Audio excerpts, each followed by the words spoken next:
Can you hear me? Hello, hello?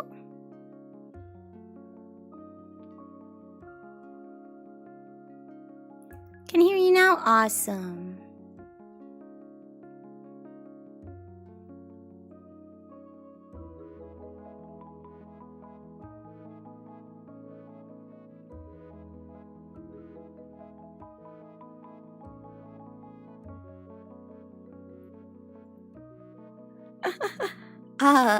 Apologize to BW God, but I have no idea why Stream Elements is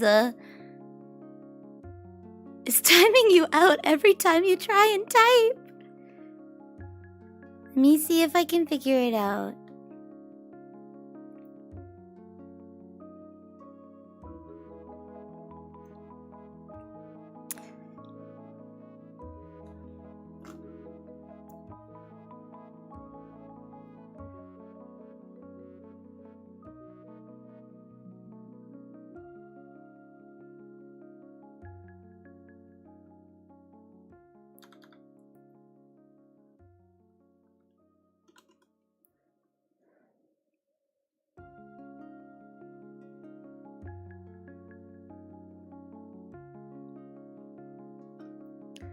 I'm not sure.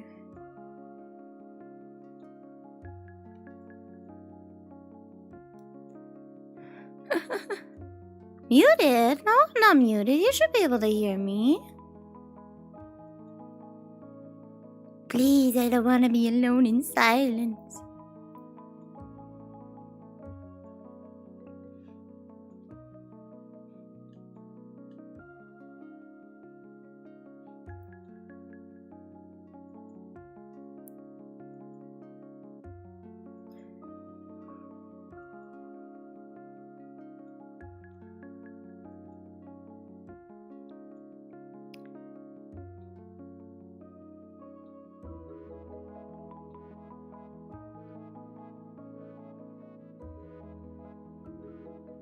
That is not the place that I wanted to go to.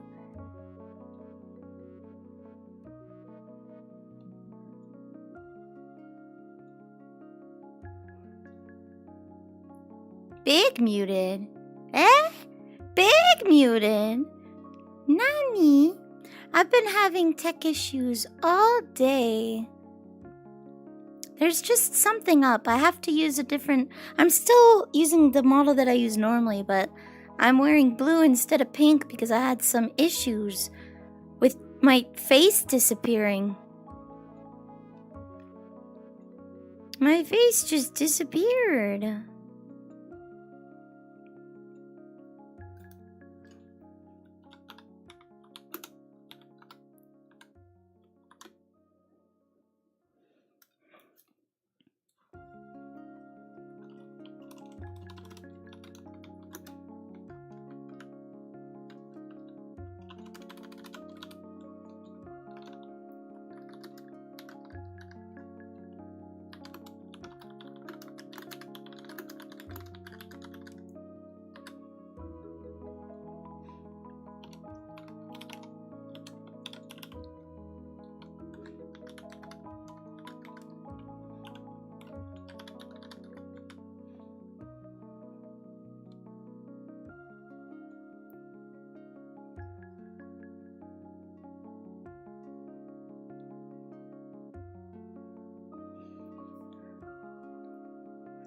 Diggy, just okay, good. I've been having issues. I've been having issues, and I'm a little sad because I wanted to show off another thing that I got, but I can't because the texture, my cheeks are missing. When I move my hands, my face disappears. It disappears like a horror movie.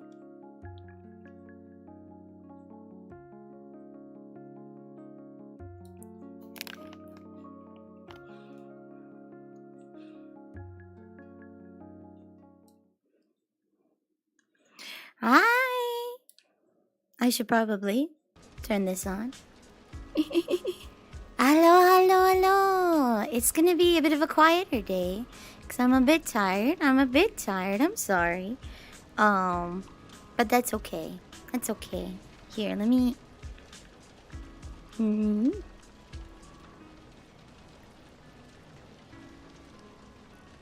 Haha, there we go.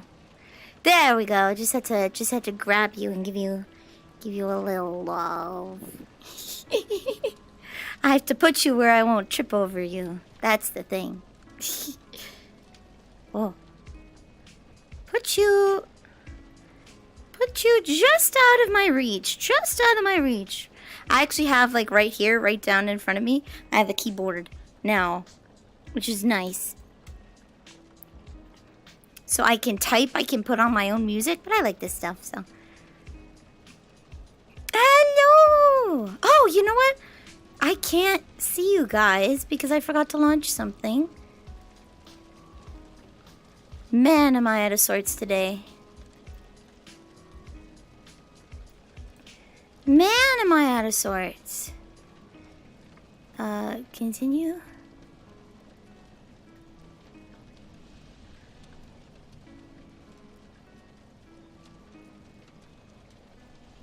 Oh, there we go, there we go, there we go.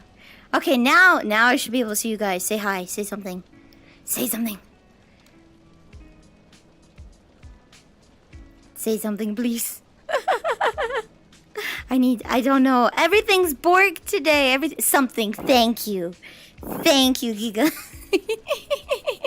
Something, please.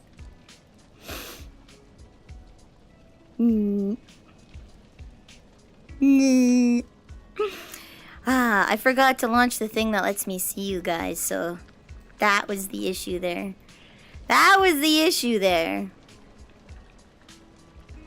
How are you guys doing today? I woke up really late. So I was working last night on trying to get Vanille updated. Big thank you to Mercury Mimic. Big thank you to Mercury Mimic. He made strawberries for me. He made strawberries for me. Oh good, the bot announced it. Okay. Slime has gotten home from Adventure Time. Let's go! Let's go. Oh, there we go. It's my thumbs being on there that does the thing. We'll go. Ah! A stream. Hi, Mari. Stretchies. Okay, but I just got up. So. And you know what? I have water today.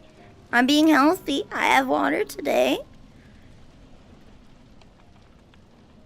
The only thing is, I'm having trouble bending over. I've been having back pain again. Like, this is as far as I can go, which is really bad. I can go, ooh, I can't go very far. I can't go very far. Which is not good. Not good. Hi. I have water. Where did I put? There did I put the water. So now I have an official setup.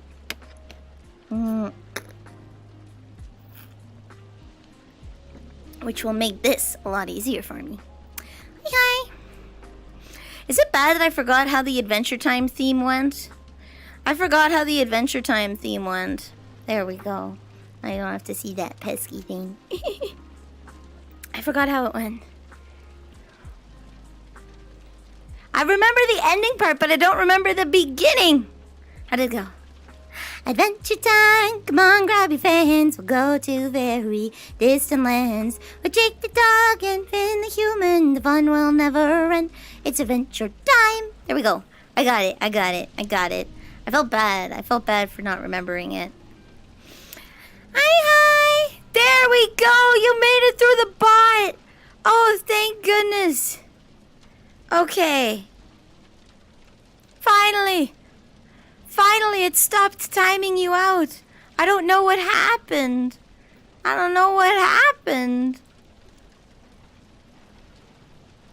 It kept timing you out every time you tried to chat. I don't understand because the messages I saw were just emotes. You've escaped prison. You've escaped prison, it seems. You're free now. You're free. You're free.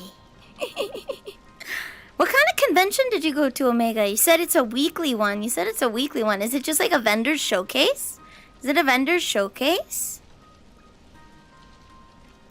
Also, hi. I'm Vanille. And my question of today is, what's your favorite Pokemon? I want to know. That's today's talking theme. That's our chatting theme for today. What is your favorite Pokemon and why? The original version is called Island Song. Oh! That's an interesting emote. That's a bit of an interesting emote.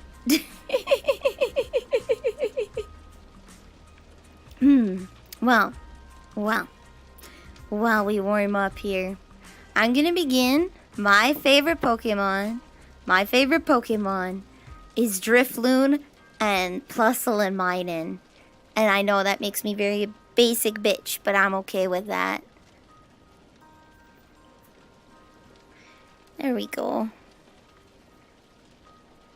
Something called Frank and Sons Collectibles. 3 days every week. Oh, damn. Okay, that's cool.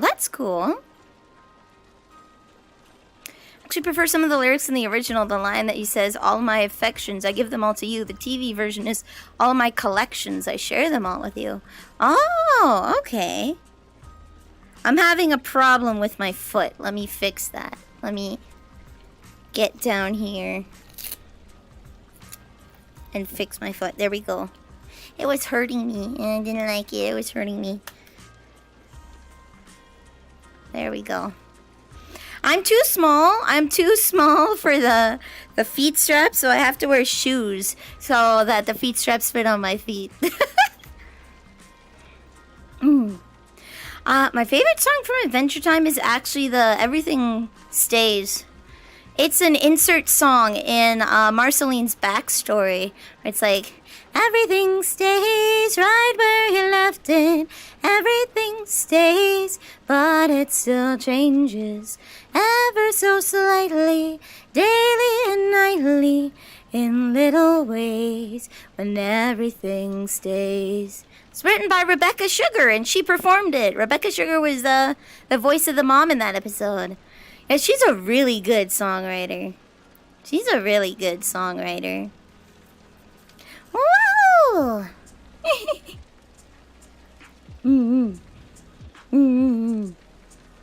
So, I told you. Oh, I should probably tell you why mine. I should probably tell you why my favorite is like that. I should probably tell you why. So, Drifloon, my first Pokemon ever, okay, was Pokemon Pearl. I dated a guy for 3 days in junior high in grade 7 because he asked me to be his girlfriend, and the only context I'd heard girlfriend in before was my mom calling her friends her girlfriends. She wants to go hang out with her girlfriends, right? So I thought he was like inviting me to be his female friend. Like you have your boyfriends and your girlfriends. And he gave me Pokemon Pearl. He gave me an old copy of Pokemon Pearl with the stickers scratched off. So, that was my first Pokemon, and I tried really hard to get Drifloon. I tried really hard to get Drifloon because you have to put honey on a certain tree on a Thursday evening if you want to get Drifloon, and I've loved it ever since. It was so cute. And I wanted it bad. It was like a legendary to me, okay? It was like a legendary Pokemon to me. So was it compensated dating? No, I ended it after 3 days because I realized we weren't on the same page. He wanted to like hold hands and hug and do like affectionate shit. I was like, yo, I'm not into that. And then I realized that I misinterpreted what he meant by girlfriend, so I ended it quickly. Garchomp is so cool. My friend Clementine, I think that might be one of her favorites. She loves the Garchomp line. I gave her a Gibble for Christmas. I found a Gibble at GameStop. I found a little plushy Gibble, just an itty bitty one, and I gave it to her for Christmas. It was good. Heartbreaker. Heartbreaker, yeah. An absolute heartbreaker. It's good at being emotionally effective.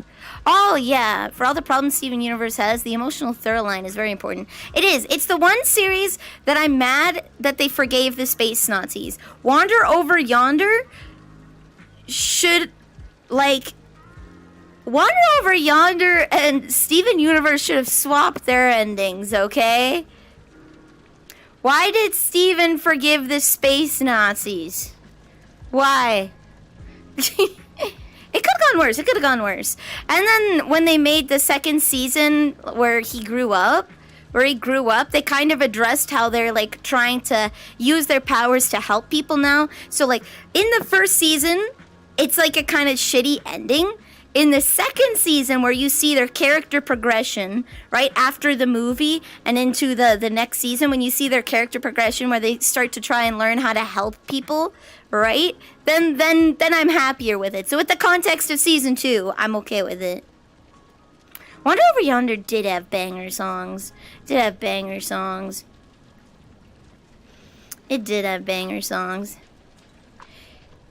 The small series of Future... No, I feel the small series of Future did do it a service.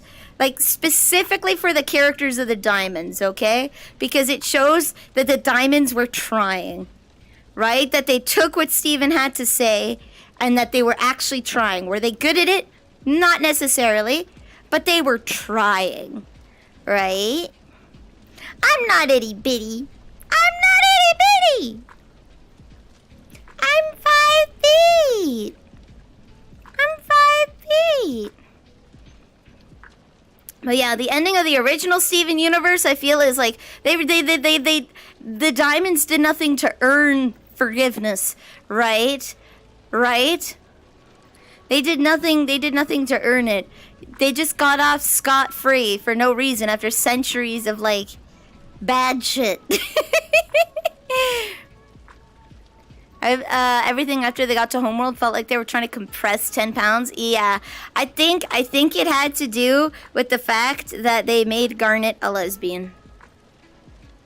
I am like 1,000% sure that it had to do with that they were very open with the fact.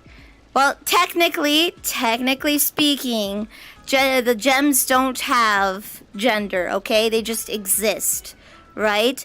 But Garnet is hard-coded as a lesbian relationship. And they had like 2 full episodes just dedicated to how in love with each other they were. And I think that's why Cartoon Network didn't like it. It was revolutionary. First cartoon lesbian appearance on screen, not as a side character, but as the primary focus of an episode, right? Primary focus of an episode was the fact that they were in a relationship. Not a side thing the whole damn episode. That was the story, right? So, revolutionary, but I think Cartoon Network wanted to stop her before she did anything else revolutionary. I think they wanted to stop her before she did anything else. Your Honor, my client would like to plead the oopsie doopsie. Online, oh yeah, I remember being on Tumblr at the time, and one person was driven to self-harm because of hate they got over. It was either not making Garnet dark enough or not making Rose large enough. It was one of those two. I think it was Rose. I think they didn't make Rose large enough, and they got sent death threats, and they were hospitalized. And it's like, what the fuck is wrong with you? It was both. The same person did both. Oh my god. Yeah. Oh yeah. There's a mid-story with amazing. It's a nice story. Again, here's the thing. Here's the thing that we all have to take into context, okay? Here's the thing that we have to take into context. I need to recalibrate this. Hold on. What's going on? You should be able to see me. You should be able to see me. Oh? Hmm? Oh, it's Sakura! Thank you! I missed that. It's a shaky finger, yeah, and I don't like it. It's shaky. I missed it, but thank you, Isagrio. Enjoy your emotes. I still need to make the tier 2 one. The Owl House portrayed a gay couple better than anything Steven Universe put on. I think it explored a child's relationship. The thing is, Steven Universe explored an adult's relationship, so they're not comparable. They're not comparable because you're comparing a child's relationship with an adult's relationship. And like, Steven Universe explored them having a fight, right? They had a whole episode about not getting along because they didn't see eye to eye. Right? I'm gonna just do the thing. Ah, la, la, la, la. There we go. There we go. The A pose. Da, da, da, da. Pink Diamond was a horribly toxic person, right? Horribly toxic. I hate how they wrote it off as like, oh, of course she loved Pearl. She ran away for you. It's like, yeah, but she cucked you how many times? Pearl lived as her servant forever and ever. Oh, Redman, hello. Thank you. Thank you for the berries. Dankeschön. I have to check. There we go. Welcome to the cookie jar. You are now a cookie. T-posing for dominance. Let's go. There were a lot of not good relationships in there.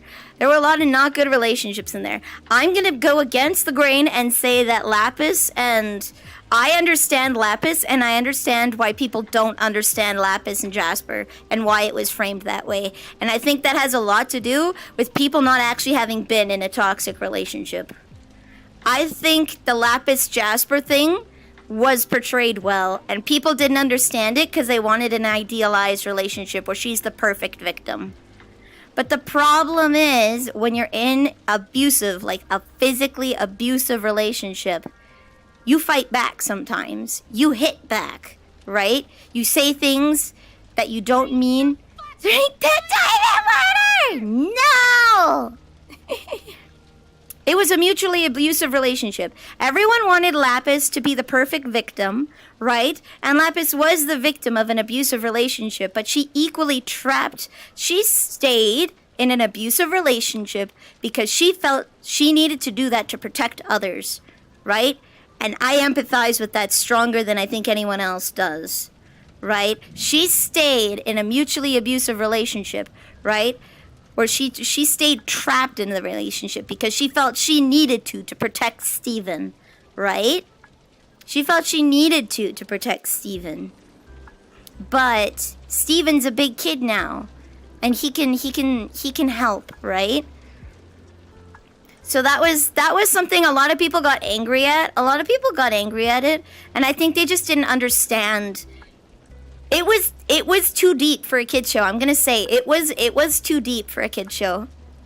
That was an episode written for adults, and that's not something that a kid would understand. Do you like dump some stuff? Yeah, sure, you can.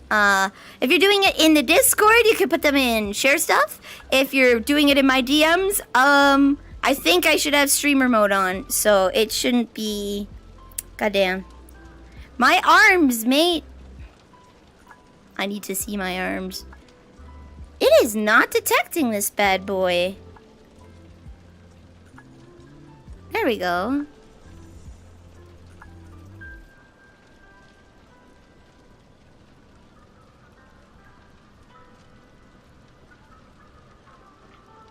There we go. Hopefully there. It feels like this shoulder's a little higher than the other one. Feel that with cartoons as of late, dominance established. But yeah, I feel like lots of people at the time didn't understand what that was trying to portray, and that's okay, because that was a very hyper-specific example of a physically abusive relationship, right? They tried to explore relationships in there, and that one was too much. That one was too much for a kid's show. I would say that one straight up.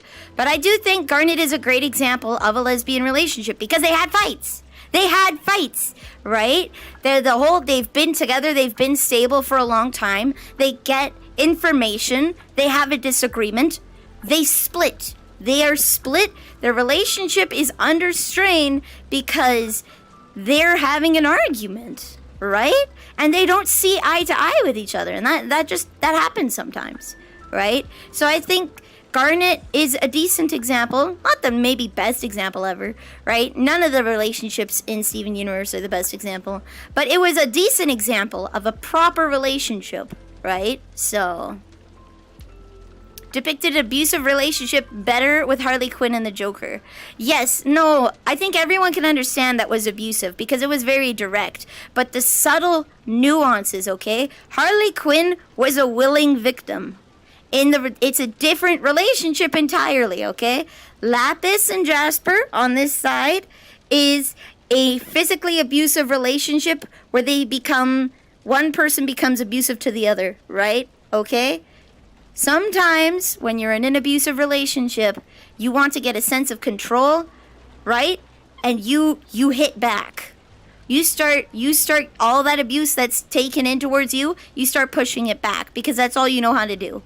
Right? You're a victim. You're not a perfect victim. And that was Lapis and Jasper. Lapis started hitting back and she felt terrible about it. She saw what kind of person she was becoming and she hated it. She hated it and she felt like she had to do it. And she hated that about herself, and that is such a complex thing to put on kids' TV, right? With the limited time that they had to explore that, right?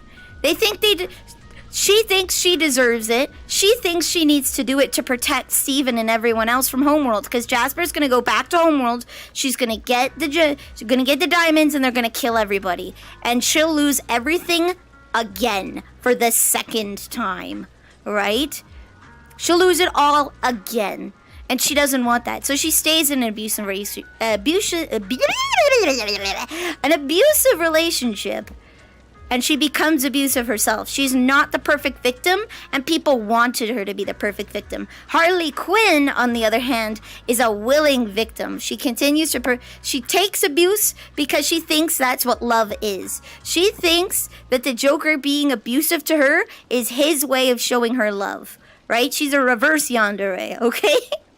She thinks that someone being abusive to her is how someone shows love. She thinks getting hit, getting insulted means that he cares, because he cares enough to hit her and he cares enough to insult her, right? And that's wrong. Absolutely wrong. She's a victim, all right? But she's a willing victim. She's been brainwashed. She's got essentially Stockholm syndrome. She thinks that's what love is, and that's not what love is, right? So they're two different abusive relationships. Two different ones entirely.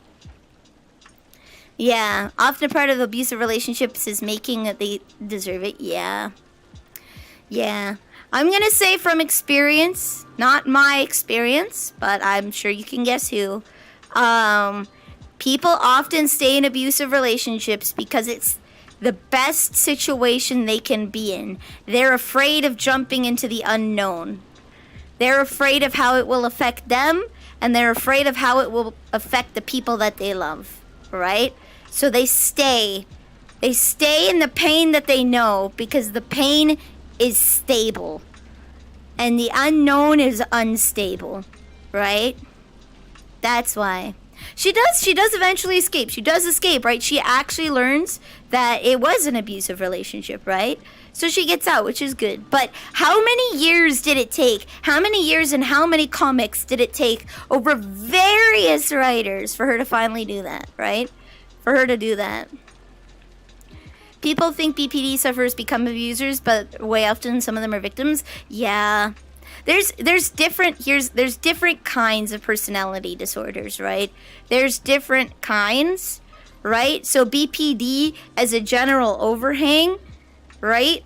There are some personality disorders that will lead you to being more abusive, and there are personality disorders that will lead you to accepting abuse because you think it's normal, right? It's stream in their chat. It's not abusive. You want to be in the basement. They look for people who will tolerate. Yeah. They look for people who will tolerate. As someone who is in an abusive friendship, they like to target people with low self-confidence. There's a song about staying with someone abusive because you think it's the best you get. I forget the title. Husky! Welcome to the cookie jar! You are now a cookie. Welcome. Harley almost kills Joker in one episode for being pushed to the brink. And the Harley Quinn movie was good. She blows up a fucking power plant because she's mad. She wants to get back at him. I like the Harley Quinn movie. Harley Quinn and the Birds of Prey. That was actually really good. I'm so glad Margot Robbie got her big break from that. I know she got it in Suicide Squad, which allowed her to make Birds of Prey, which allowed her to become like huge. Even though Harley Quinn didn't do as well as it did because of a title change, right? People didn't know it as the Harley Quinn movie because it was titled Birds of Prey or something like that. So it didn't do as well as they thought it would, but it was universally loved. So it was very, very much loved. So that's why she got to pop off like that. Stop being friends with him 10 years ago. Only regret you didn't cut ties sooner. Same, right? It's been years now. But I was a vulnerable person. I was in a new school. I had no friends, right? My family was in the middle of going through a separation, right? So my home life was unstable at the moment. Everything was changing. I went to a new school because we couldn't afford to go to the Christian school anymore, right? So I went to the public school system. And I really desperately wanted to make friends, and I hung around someone I shouldn't have. This certain someone liked to pit friends against each other. She had to be the center of your world. This is what I say when there are personality disorders that will make you an abuser. There's some, well, they won't make you. Ultimately, no matter what happens, no matter what condition you have, right? Whether it's physical, mental, emotional, you are 100% responsible for your actions, okay? You choose to do things. It's a series of choices, right? There are obviously exceptions when you can't be culpable, and I think we all are old enough to know what those are, so I don't have to list out every single thing. But generally speaking, you are responsible for your actions, right? And she felt so insecure and so low self-confidence that she felt the need to pit her friends against each other to make herself the center of attention because she was afraid of people leaving her. She's afraid of people leaving her, so she needed to be the center of your world. She needed to be the center of your world because if she wasn't, you might leave her, right? And so that led her to making decisions that hurt people like me. And I became a victim and I perpetuated that action. So I wasn't the perfect victim either. So, but I got out. And I realized that I fucked up and I became a bad person because of it, and I changed. Took quite a while, but I changed. A perfect storm, right? Oh, geez, Rick, what are we going to do with a $600 Hosho Marine statue? Wait, you didn't buy it, did you? You didn't buy it, did you? This guy was bad news, but you ignored the abuse to junior until 25. Yeah, right? I was in there for like 6 years, from grade 7 to grade 12. Halfway through grade 12, I finally cut the shit. I didn't. Okay, good.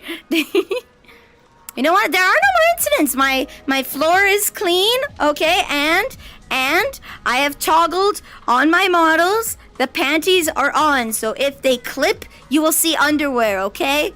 You'll see underwear. Did it change for better or for worse? For better.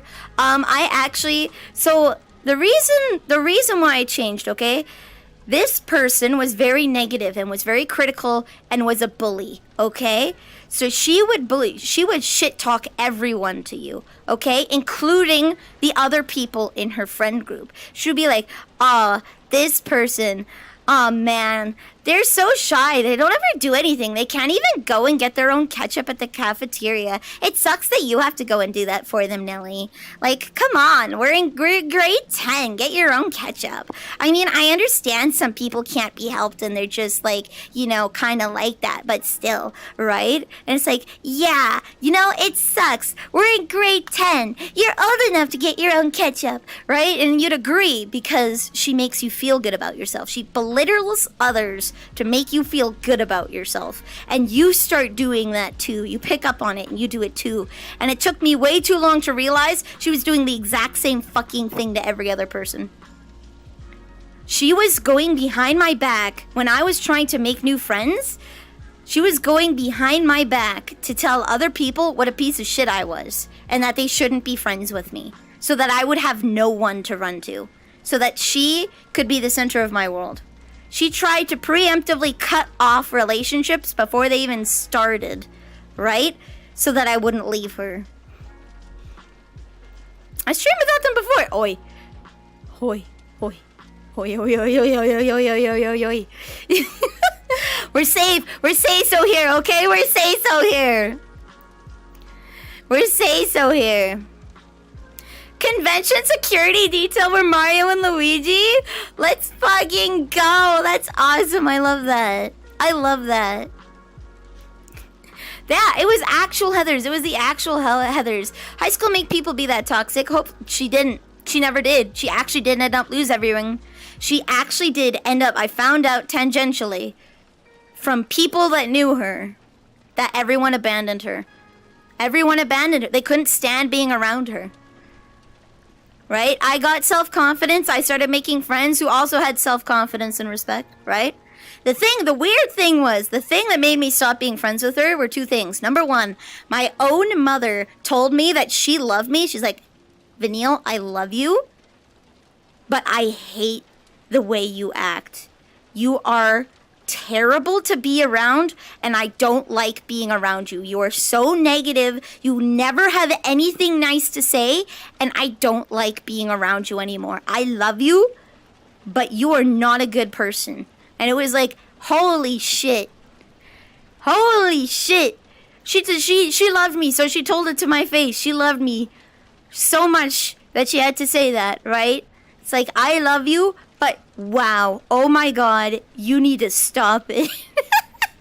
That was one. And the second thing was, I always had to initiate hanging out. It felt like they never wanted to hang out with me. We would sit in the foyer at lunch, me and Toxic Friend and Friend B. And Friend B and Toxic Friend would role play their characters while I would scroll on Tumblr on my phone. And anytime I tried to show them a fun fact or something cool, they would get mad that I was interrupting them.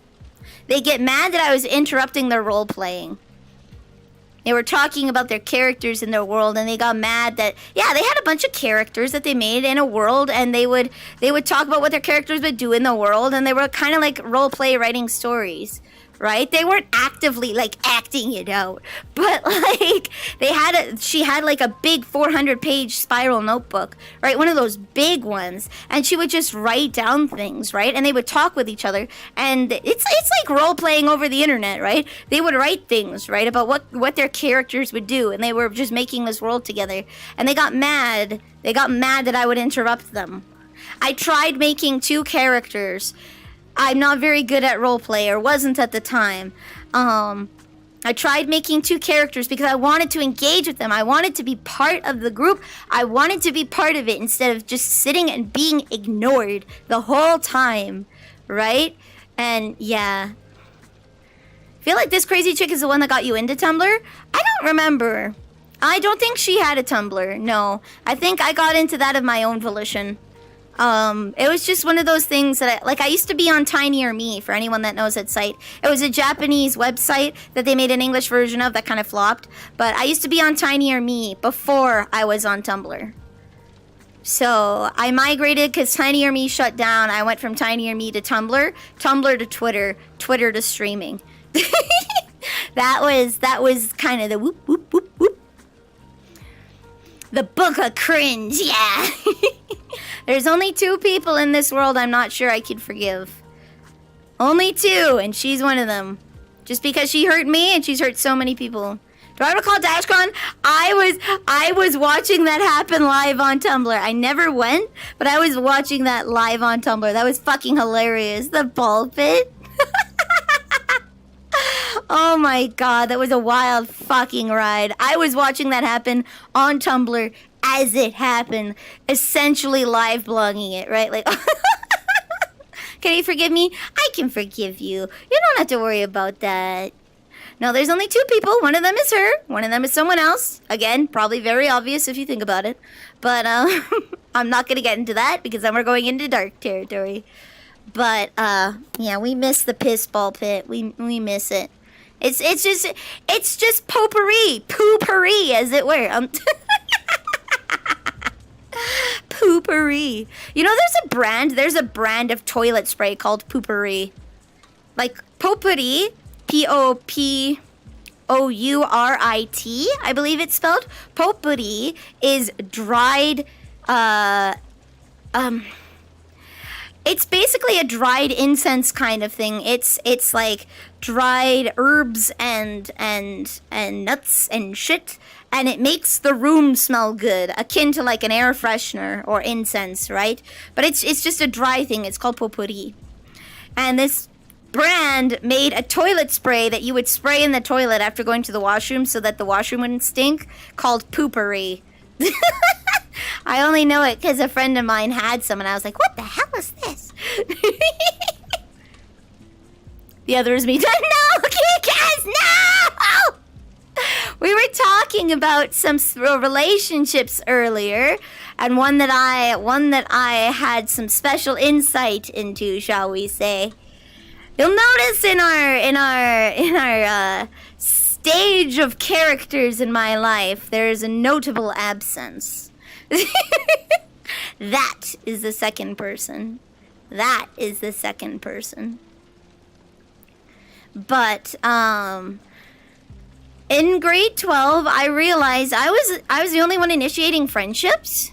Like, I was the only one being like, oh, we should hang out. We should hang out. We should hang out. We should hang out. Let's go do something. Do you want to come over, have soup? You want to play games? Right? I got Mario Party. You want to play? Like, I was the one who had to initiate any time we hung out. So I stopped asking. And we just never spoke again. I was mad, okay? It was really petty. I was talking in January about how I threw all of my books in the garbage from the last semester, okay? I threw my math notes, my social notes, my science notes in the garbage. Don't need them anymore. I'm done. And she's like, you better not have. And I'm like, why? I don't need them anymore. She's like, you should have recycled them. I'm like, how? And she's like, go to City Hall and get the blue bags. I'm like, number one, we only have garbage. There's no recycling where I live. I live in a building that didn't have recycling. It just had garbage. I'm not going to make my grandma drive me to City Hall to buy a singular blue bag to recycle paper that I'm going to have to make her go to the dump, pay $20 to get into the dump to dump the paper in the recycle. I'm not gonna do that. I'm not gonna waste her time. I'm gonna throw it in the garbage. I'm gonna roast weenies. I'm gonna roast weenies in a campfire of my notes. And she's like, well, if you don't recycle it, I'm never gonna talk to you anymore. I'm like, okay, bet. And then we just never spoke again. I finally got a spine. And she's like, if you don't recycle those papers, I'm never going to talk to you again. And I was like, okay. And then after that, I decided that I wasn't going to initiate anything. I'd still hang around her. We'd still talk. I never asked to hang out. Anytime she mentioned hanging out, I never asked to be invited, right? I just stopped, and we just stopped talking.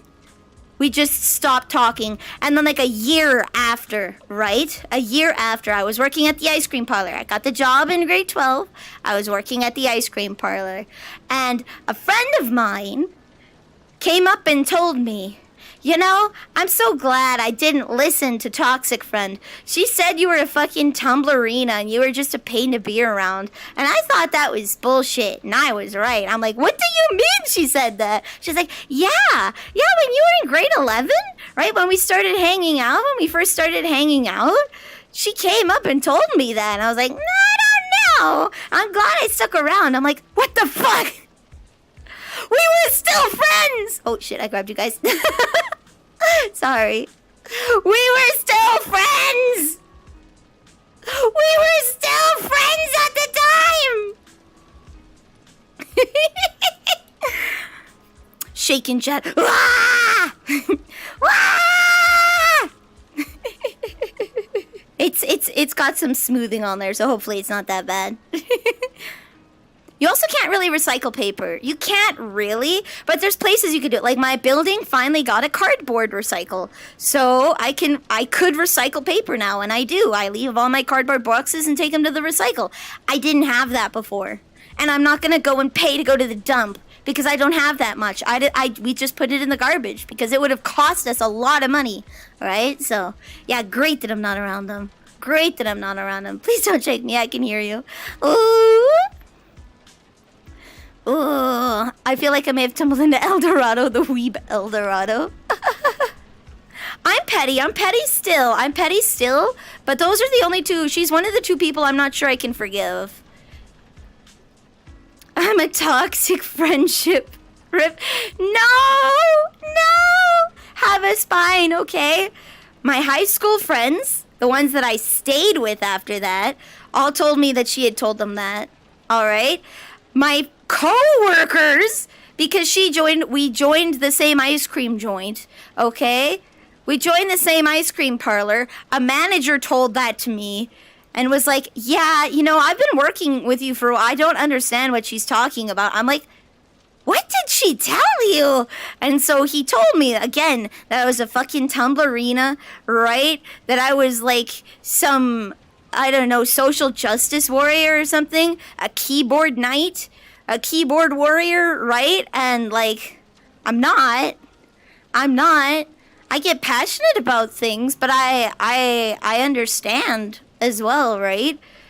But yeah, no, I just wanted to share things that I found with them on Tumblr, and like, oh damn. And yeah, she told her manager. She told her second, so she dated the manager. As soon as she turned 18, she dated the manager. You want to hear her wild story? I'm going to out her, and she can't do shit. Can't do shit about it.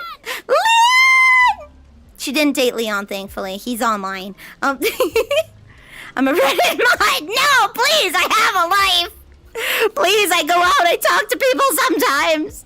I know I haven't left the house in like 2 or 3 weeks, but please, I have a life. Tomorrow I'm gonna go for hot pot, and I'm gonna eat it. I'm gonna leave the house, okay? I'm not a Reddit mod.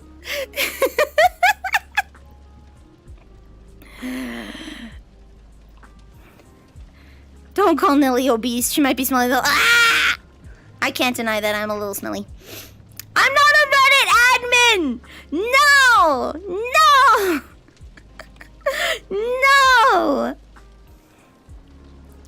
Here's her story, okay? As soon as she turned 18, she dated a manager. The manager was a nice guy. And not that nice guy, TM, he was a nice guy. He was a cool dude, okay? Alright? He also played video games. She jumped from that relationship to, so I'm going to call them the parlor friends. I also met a Sacrio working at the ice cream parlor.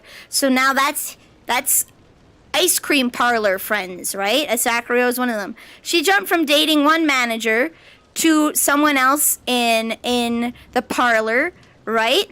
And claimed abuse. She claimed abuse and that she needed to leave immediately. So her second partner opened up his home for us to find out, like, he believed she was in distress. I'm working with the manager, right? And we find out she wanted to open relationship, and he wasn't comfortable with that. He wanted monogamy. So she cried abuse and jumped to another guy. She cried abuse and jumped to another guy. And it's like, you can't just do that. If he says no, if he wants monogamy, you can't just do that. She was cheating with him. She was cheating with the second partner, right? Said that there was an open relationship when there wasn't. And then claimed abuse and jumped to the second guy. Yeah, they're a bit of a minefield. She used it as an excuse to jump people, right? And so this second person she dated, she did the same thing that happened to me. She socially isolated him, okay? She made it so that he couldn't talk to anyone, okay? Basically cut him off. He stopped talking in group chats. Like, he just disappeared. He disappeared, and like he didn't leave relationships. He just ghosted, right? He basically got cut off from his ring of friends, which I was a part of, like tangentially through the ice cream parlor. And in 1 week he got like 5 messages saying, "Hey man, I know we don't talk a lot anymore, but like, you know, if you ever do want to talk, like, I want to hear from you. I just want to know you're okay. You can message me anytime, okay? Don't feel like you can't talk to me, okay?" He got 5 of those in 1 week and was like, shit, I fucked up. Ice cream parlor drama. Right, Isaac? Right? I was just explaining how me and other friend went through exactly the same thing. Exactly the same thing. Got cut off from all of our friends and then got a wake-up call and left. And left. And that's how I know that she has no friends. At least not anyone connected to me anymore. Was because originally they were still dating, right? He started reintegrating with the friend group. Realized that nobody wanted to hang out with her. She was too volatile, right? They wanted to come to parties where I was at, and I openly said, you know what? I don't like her, but I can be civil, I can be friendly. I am not going to start any drama, and if I feel it's uncomfortable, I'll step away. You don't have to worry. You don't have to worry about picking her or me, okay? If I feel like evening's not going great, I'll just see myself out, right? I'm not gonna cause a problem, right? We causing drama? No! We're walking out of problems to prevent drama. He ended up finding out she was so volatile that no one wanted to hang out with her, so he just ended up stopped talking to her as well.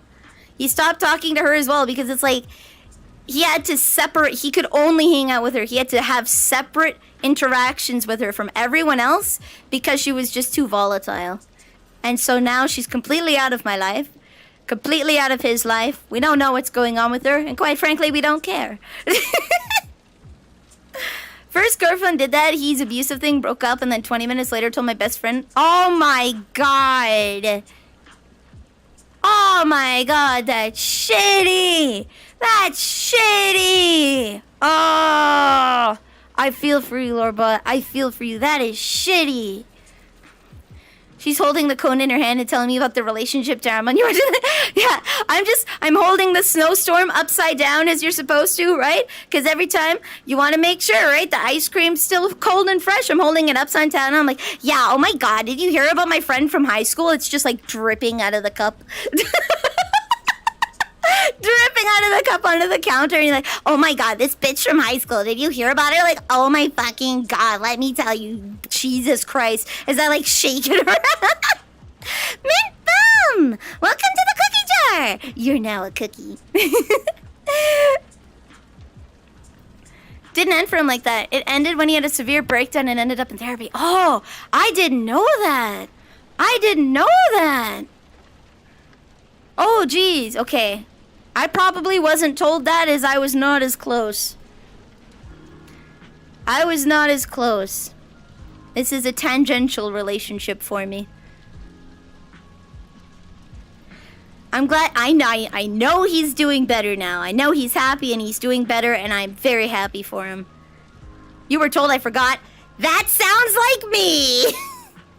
Yeah, Cookie, you are a cookie. That is most definitely something that I would do. Most definitely something that I would do. I'd forget. That's a lot worse than I remembered. Oh boy. Oh fuck. I got off pretty lucky then. Oh, it was when... Oh, I see. That's the time when I found out what Odin's Battlecock was. It's a card in a card game. It's a giant chicken. It's a giant chicken. Yeah, right? Odin's Mighty Battlecock. I don't remember the name of the game either. That's all I remember from it. That's all I remember. Sister started dating a dude who started using drugs, tried to get her on him. Thankfully, she dropped him. Good. My sister dated a guy that did weed. She pulled the abuse thing. She pulled the abuse thing. She pulled the abuse thing. She wanted, she didn't like, my mom was like, you can't smoke weed. No cigarettes, no weed. You're not doing it, not in my house. Right? You live under my roof, my house, my rules, you're not doing weed. Right? She was mad. She was mad, right? My mom was still parenting her as a parent should. And she dated a dude and was like, my family's abusive, I need out of here. So they moved her out. We sat on the couch while they moved her stuff out. And she moved a couple units over to their house. Right? She moved a couple units over to their house. 24 hours later, she moved back.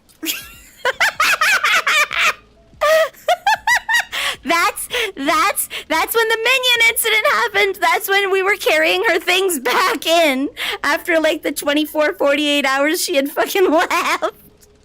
And her cabinet dropped and all of her adult paraphernalia fell on the floor. That was that story. What was the breaking point for her? I don't know and I've never asked.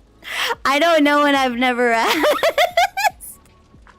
I'm gonna guess that their house was filthy.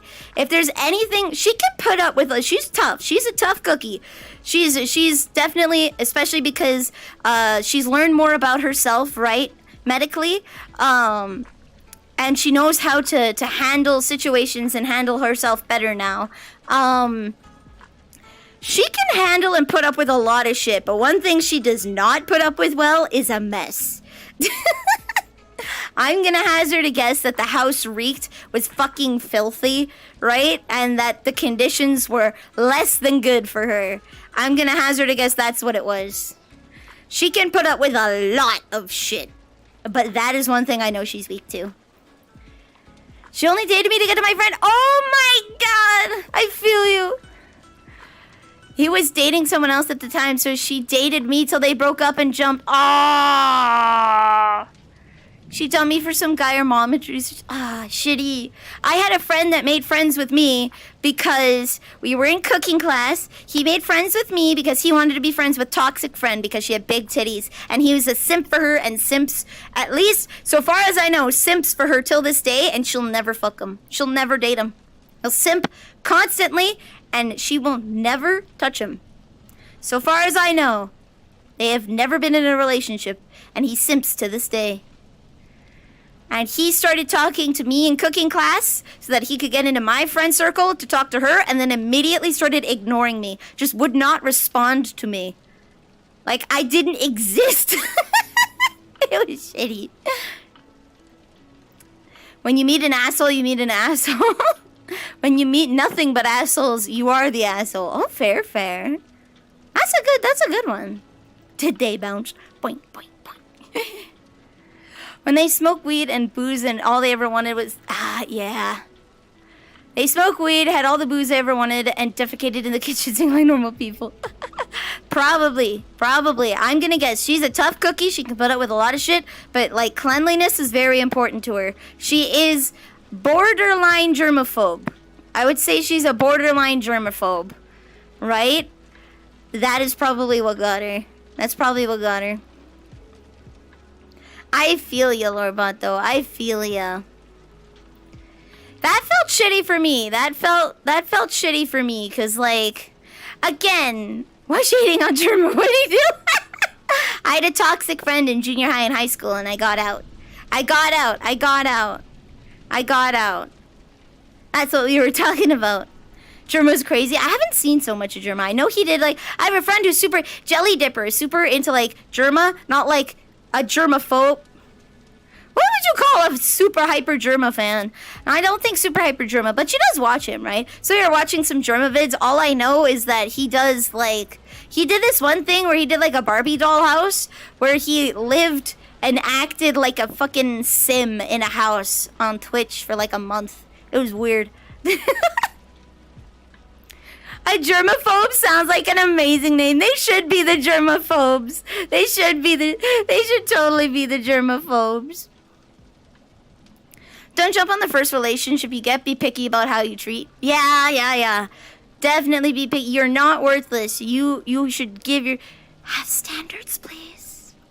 Please. But you know what? We all make mistakes. We all make mistakes, and the only way to learn is to make them. Either you make the mistake or you watch someone else make the mistake. And if you don't have someone else to watch make the mistake, you're going to be the one making it. So, life experiences, you live, you learn. What are my standards? Well, considering I can't get in a relationship due to reasons, because of physical affection and emotion, I have an aversion to physical and emotional affection. So I'm aromantic. I am averse to it. I am averse to physical and romantic affections. They make me uncomfy. But if I was, number one, you hit me, you try to hit me, it's over. I don't give a shit where we're at. I don't give a shit what's happening.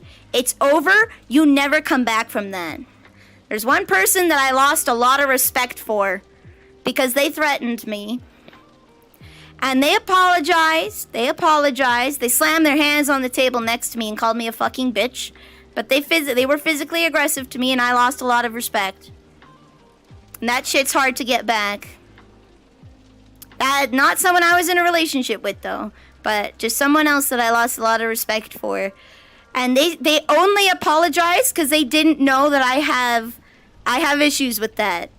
Like, I have a history, and they apologize because they're like, I didn't know you went through that. And it's like, your apology tells me that if I was a normal person that didn't have to go through that, you would think it's okay. You only think you fucked up because someone fucked me up in the past. You're not actually sorry about what you did. You're not sorry, and you would have totally done it again had no one told you. Had no one told you what I went through, you'd have fucking done it again. So I lost a lot of respect for someone. That's one standard. That's one that you don't even have to hit me. You just have to be aggressive towards me. Done. Not doing it. Nuh-uh. It's tough to have standards when you have no real point of reference or poor references. It is. I have a reference in a bad reference. You know, right, how you observe relationships in the world? I've observed a lot of relationships, and I know what I don't want. I don't know what I do want. I don't know what I do want, but I know what I don't want. I know what I don't want. But if we go to kickboxing class, I'm treating... Fair. There's a difference, okay? There's a difference. So, Sacrio made a joke at me. I was teasing him. I was being a little shit. And he said, you know, I will never hit a woman, but you're an exception, Vanille. He'll never hurt anyone. But he said it in a grocery store, and people were like, oh my god, what? They're like, did he just say that? I just started fucking laughing out loud. He'd never hit anyone. He'd never do that, ever. He was just right? He was just fighting back because I was giving him a hard time. The balls of steel, right? That if I know that, you can make jokes at me like that. I'm comfortable with jokes, right? We're going for hot pot. Hops in the car. It's like, what's up, slut? I unlock the door. Sup, bitch? Sup, slut? We go driving. Like, I'm okay with that. I'm okay when you're friends with that, right? That is fine for me. That is fine for me. What else do I not want in a relationship? If I was in a relationship, I need to be able to talk to someone. I shouldn't be afraid to talk to you. So I have a policy with all of my friends, and I'm very open about it. And this extends to you guys as well, in chat and in Discord. If you have a problem with me, or if I have a problem with you, I have 3 days to tell you. I have 3 days to tell you. And I expect that out of you as well. If I have you don't always know how to deal with everything right in the moment. Sometimes someone does something that's so fucking wrong, right? That you're like, you don't know how to deal with it in the moment. I'm gonna take a recent example from Twitter. There was this bitch on Twitter, okay? This person on Twitter said some really nasty things, okay? They were doing a smash or pass stream. They took a look at someone's design, called her a prissy bitch, and that her design sucked. Knew nothing about her, right? Just fucking went in on the model. It's smash or pass, not smash or I fucking destroy you. Yeah, Softball said, "You talking about this?" Yeah. This chick, and she doubled down on it, right? She said, it was some character, whatever, right? And she says, I think it was a dragon character. And she's like, I want my dragons to be flat, okay? They need a big ass, they need a tail. This looks like some prissy palace bitch, and I hate her. Like, really fucking went in on this poor chick's model. And it's like, bruh, just say, I understand, maybe you have a furry preference. Maybe you have a furry preference. You could be like, you know what? I'll pass. I like the dragon concept, but I feel like you didn't go far enough with it. Pass. That could have been it. That could have been it, but this chick went off, okay? And the host of the stream said nothing. They said nothing, and I understand why. When you're put in that situation, it's really hard to deal with things in the moment. You need a spine, okay? You need a spine, and this is even harder when it's with close friends, okay? This is even harder when it's with close friends. This is why I have the 3 days rule. What happens on the leap year? No, it's 3 days from the incident. 3 days from the incident. If that happened on my stream, I would want to address that right away, but I understand. You're with friends. You have the pressure of being on stream. This person's probably your friend, right? And you just heard that come out of their mouth, and you're like, that's not okay. You don't know how to deal with that. You have 3 days, okay? Twitter will give you like an hour. But in a personal relationship, if I'm at a party, right? If I'm in a party with someone, and they say something like that, or they just go in on someone, they're like, oh my god, this person's an effing R. Like, I can't believe this. Why are they so stupid? What's wrong with them? Did they get dropped as a kid? If someone starts talking like that and being really nasty, right? I have 3 days to tell them.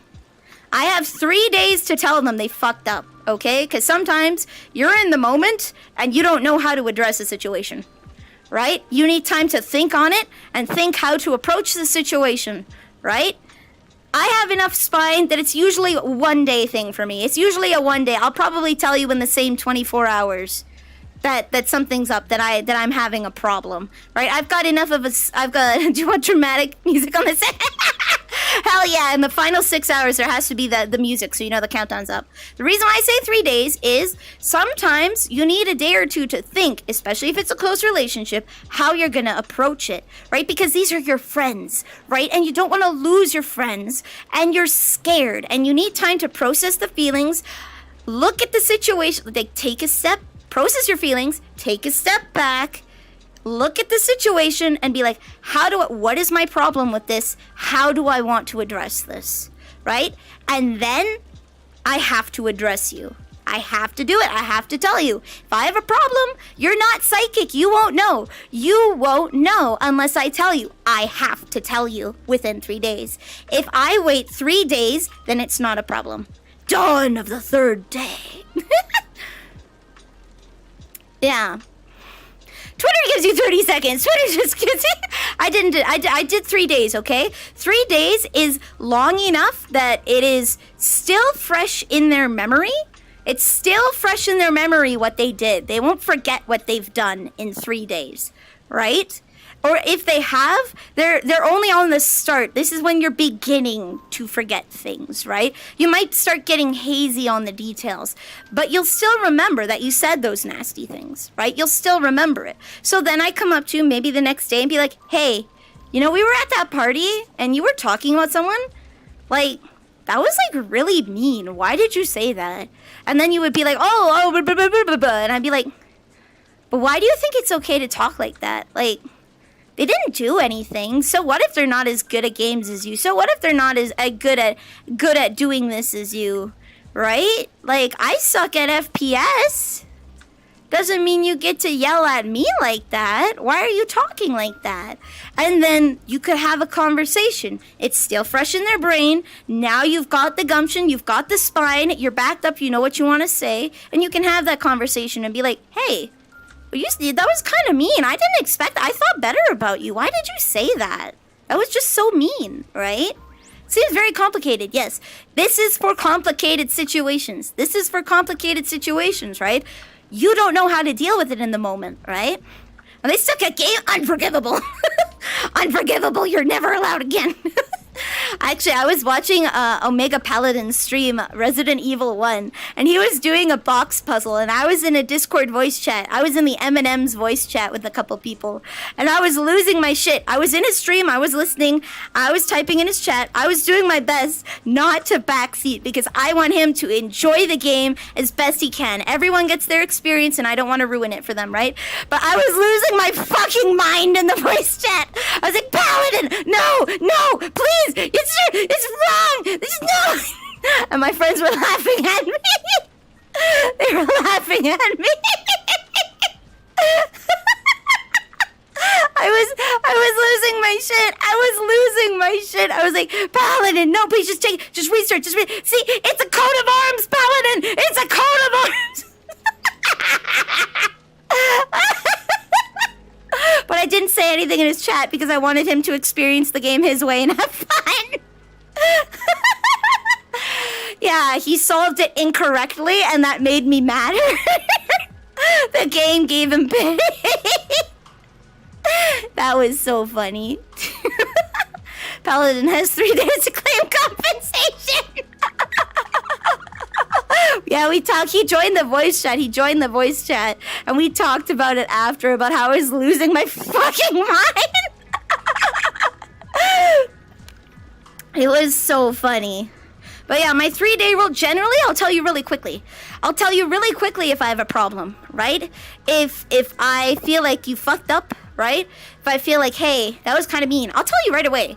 But there are some times, and I have one right now that I'm mulling over. I didn't have the gumption to say it in the moment. And I'm gonna have to maybe talk to someone in private, talk to a friend and consult and be like, how do I approach this, right? And then I have to decide, is it a problem? Is it a problem? That's the 3-day thing. If I can mull it over for 3 days, if I, in 3 days, don't think it's worth talking to you about, then I have to forget it. That's the second half of the 3-day rule, okay? This one might be a forgetter for me. What's going on right now? It might be a forgetter. But I have 3 days to mull it over. I have 3 days to talk to you about it. I also can decide not to tell you about it. If something happens that bothers me, I can figure out, is this a me problem or is it a you problem? And sometimes it's a me problem, right? After 3 days, if I don't tell you about it, I can't hold it against you.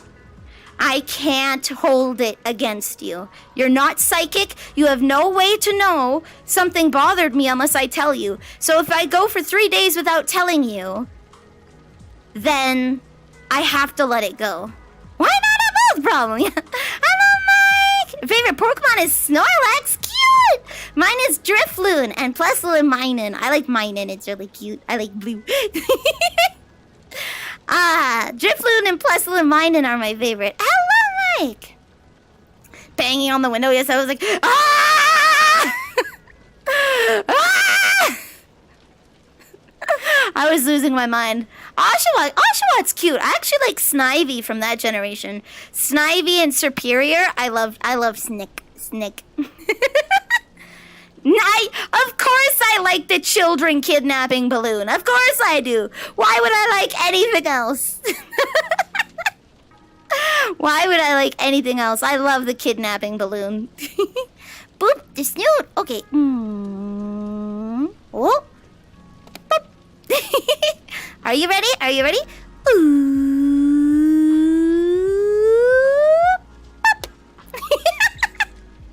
There you go. Yeah. Ow, my eye. Jack74. Congratulations. Enjoy your emotes. Thank you. Thank you. Enjoy your emotes. It doesn't tell me if it's a gift or if it's a sub, but thank you.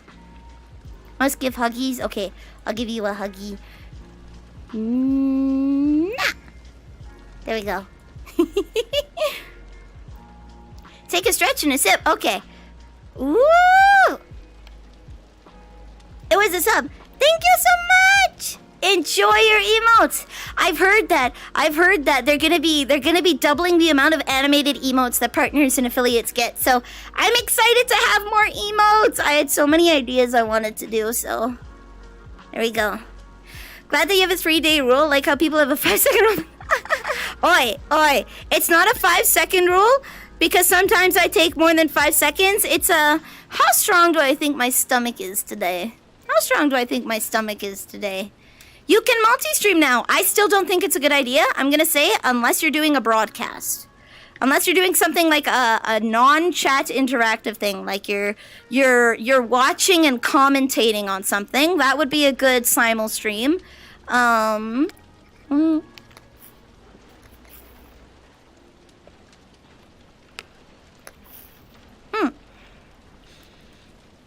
Just because two chats can develop two different chat habits. I'm personally against multi-streaming unless you are broadcasting. If you have any chat interaction, you need to dedicate yourself to one chat.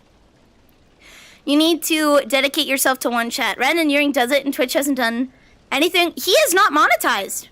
Randoneering is not. He is not an affiliate. He is not a partner. That's why he can do it. Randon has never been affiliated, actually. Randon was not an affiliate. I believe he was not an affiliate. Dual chat can get out of hand.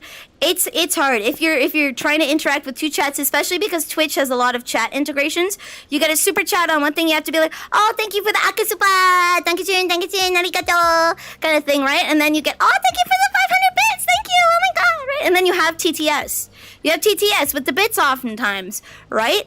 And like chats, can they see each other? They can't talk with each other, right? So multi-streaming's good for broadcasting, like OTK doing their like Who Wants to Be a Millionaire shtick.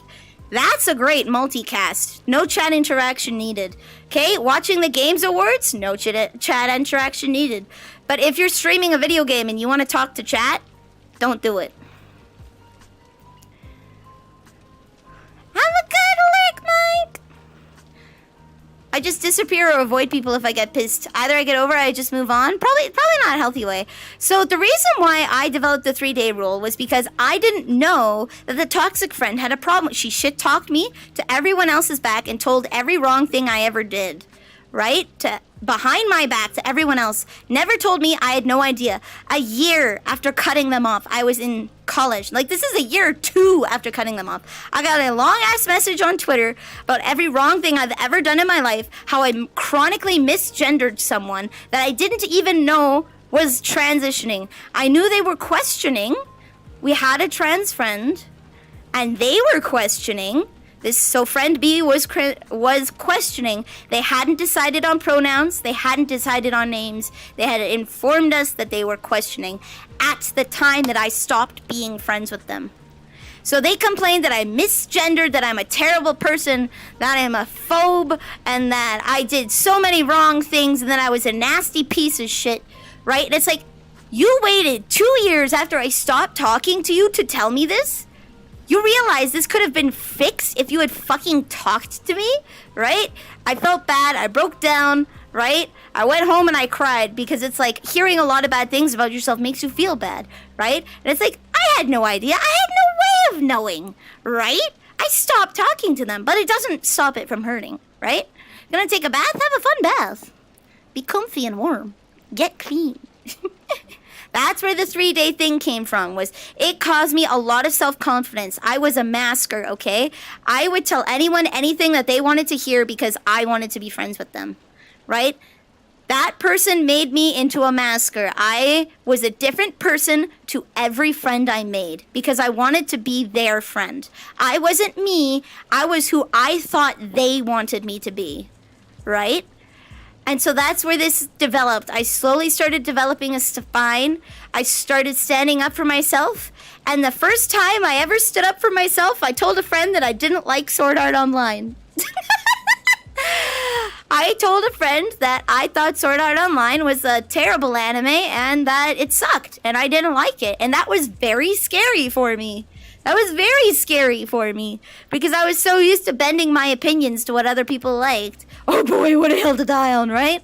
But it was terrifying for me. It was terrifying for me because I was afraid of being abandoned. I had developed that same fear of abandonment, right? So it's good for the first season. After that, no, I've made myself watch 4 episodes, right? After the episode where his guildmates die and he decides that I'm a loner and fuck everybody and blah, blah, blah, blah, it's like, oh my god, you're a fucking idiot. I can't watch this. If you didn't develop a spine before you were here, I'd be worried. Oh yeah, no, I couldn't stream if I didn't have a spine. I see, that's where you get the problem of people, like, you say, this is where you get the people who say shit just to get attention. And then they backpedal really hard, really fast, because they're afraid, right? So, you know, take shit well. Went through stuff in your developmental years. If someone starts shit-talking me, I start doing it back. Shouldn't, but turn the other cheek. Oh, for Eric's shit out. I was a people pleaser. I had a tumultuous time in junior high and high school. Went through a lot of life changes. And because of stuff in childhood, I had to learn to change my behavior. I had to modify my behavior and modify my opinions in order to please the people around me. To please, to de-escalate, right? I had to be a very strong people pleaser because of stuff from early childhood through high school in order to stop fights from happening. Right? The best way to stop a fight is to just stop, right? I'm not gonna... one that comes to my mind that I've held on to for a long time is a fight over going to a restaurant. It ended violently. Because someone stood up for me. I have nothing but absolute respect for them. They stood up for me and they said, you know what? It's Nilly's turn to pick a restaurant. And there was a disagreement and someone got hurt. And I said, no, it's okay. We can go some other time. It's fine. Don't worry. I like this restaurant too. I'll get chicken fingers. I love chicken fingers, right? So I had developed people-pleasing tendencies from a very young age. So I had to grow out of that. I had to stop being afraid of starting fights. So I had to stop being afraid of starting fights and realize that if my opinion on Sword Art Online is what caused you to stop being friends with me, were you even a friend to begin? Do I want to be friends with you? Right? That was how that grew, right? A fist fight, yeah, over picking a restaurant. There's a lot more context to it. I'm not going to get into it because, again, it's very dark. But essentially a fist fight over picking a restaurant. And I didn't want that to happen. I never wanted to cause a problem. I never wanted to cause a fight because shit never ended well, right? So, yeah. If you didn't develop a spine before you're born, I'd be worried about your health. Wait, why am I no longer a squid? I don't want to be tired anymore. So, if you were there, you know about it. If you don't, I'm sorry. I don't want to talk about it, but there were negative associations with being tired squid. And I've moved on, and I'm not going to talk about it. This is my freedom.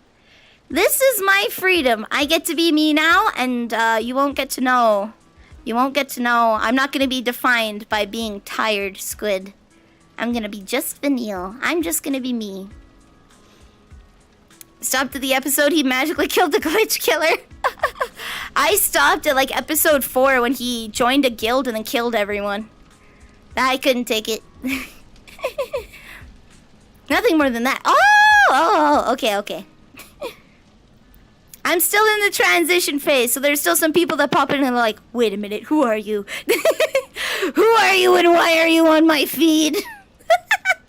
So, yeah.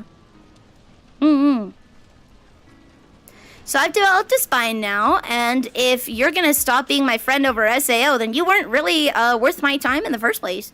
So I now have a spine. I can stick up for myself. I'm pretty happy. But,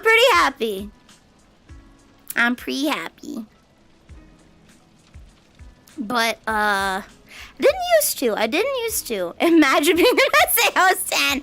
I have friends, my friend group from college like a lot of anime that I think is garbage, and they know that I don't like it. I'm very gentle with them, okay? Here's the thing. There's a difference between being spineless and being gentle, okay? All right? Being spineless is being like, yeah, you know what? SAO is great. And then going to someone else and being like, wow, I fucking hate SAO, right? Being gentle is saying, I don't like slime. The waifus aren't that great. Honestly, there's no sense of suspense. Like, I don't like it. I don't like it. And leaving it at that. I'm not gonna shit over everything they love. I might have discussions with them on why I don't like it and why they like it, right? But I'm not gonna shit on everything they love. So, you can be polite when you have disagreements, and that's okay. You can be polite when you have disagreements, and that's okay. I don't have to sit there like that person did on Twitter and just absolute shit over everything you love, right? I can just politely be like, I don't like it. Throws away its premise so very fast it may as well be false marketing. I didn't like it because, like, I liked the little bit at the beginning, right, where the problem is everything gets handed to him, right? He literally, he has his entire village killed and resurrected as if there are no consequences for him. He suffers no consequences for his actions. An entire village is killed, and he just resurrects them as if nothing fucking happened. A fearsome dragon that was locked in his stomach, that was giving him abilities, gets ripped out. He's fine somehow. And then everyone else in the world is now just fine with this, like, god-killing dragon just existing in the world being a dude, right? Like, there are no consequences in the show. There are no consequences. I hate when shows don't have consequences, right? That is one thing I need. When you do something, there are consequences. There are good consequences. There are bad consequences. It's not necessarily a negative term, right? But something has to happen because you did something.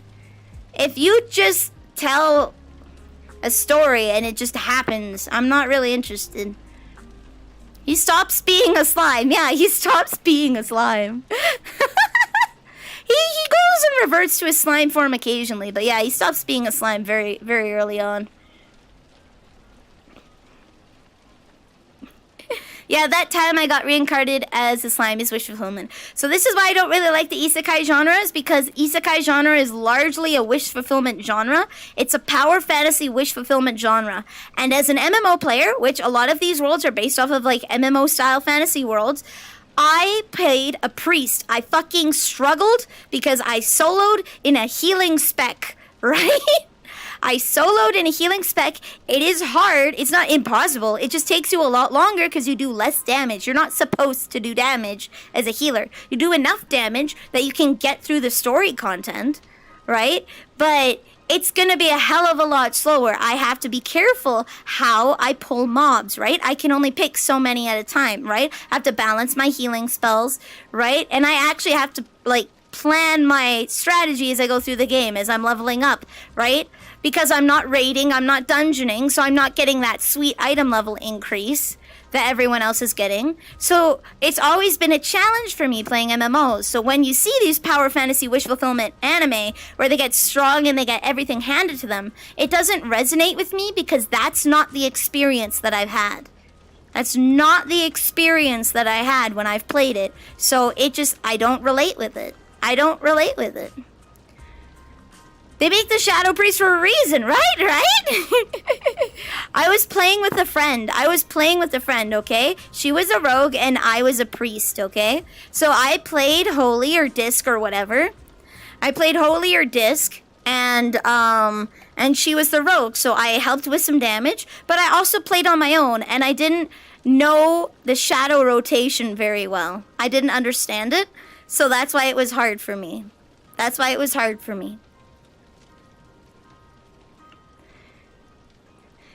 a spider. Oh, I do like I'm a spider, so what? That one I did like. I like,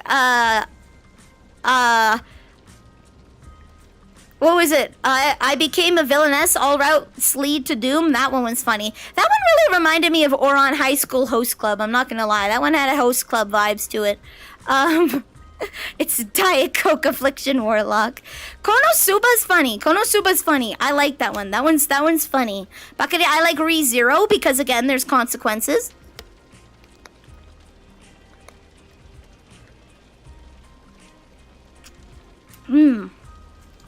ReZero has consequences, right?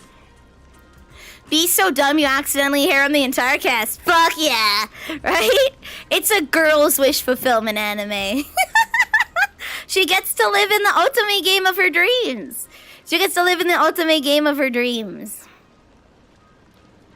I like Konosuba because I don't like sad or power fantasy. Fair. I'm not a fan of power fantasy because that's just not how I played. Even when I did go and I did raid, we worked for it. We fucking worked for it, right? So I just don't relate with power fantasy anime. That's not how I've played MMOs. It doesn't resonate with me. And I'm not going to lose a friendship over it because if you don't want to talk to me anymore because I don't like it, that's your problem. Right? That's the 3-day rule. That's the 3-day rule. You have 3 days to tell me that I think your opinion on anime suck, and then I'll tell you, well, they're my opinions. You can enjoy the show. That's your problem. Power fantasies are appealing mostly to people who felt powerless in their life. Yes, they are, and though I have felt very powerless for a large part of my life, I still don't resonate with them because of my MMO experience. I find that lots of people go into fantasy, right? They'll go into MMOs, they'll go into video games specifically, they'll go into VR chat and games because they want to feel strong and in control, right? So that is a wish fulfillment fantasy for them. It might have worked on me if I didn't experience MMOs the way that I did. If I didn't experience video games the way that I did, I might have had a different opinion. Have I checked out SAO Alternative? I think so. That's the one with like the little girl with the pink gun, right? I haven't gotten around to watching it, but that one was on my watch list actually. I was going to give that one a chance. I was going to give SAO Alternative a chance.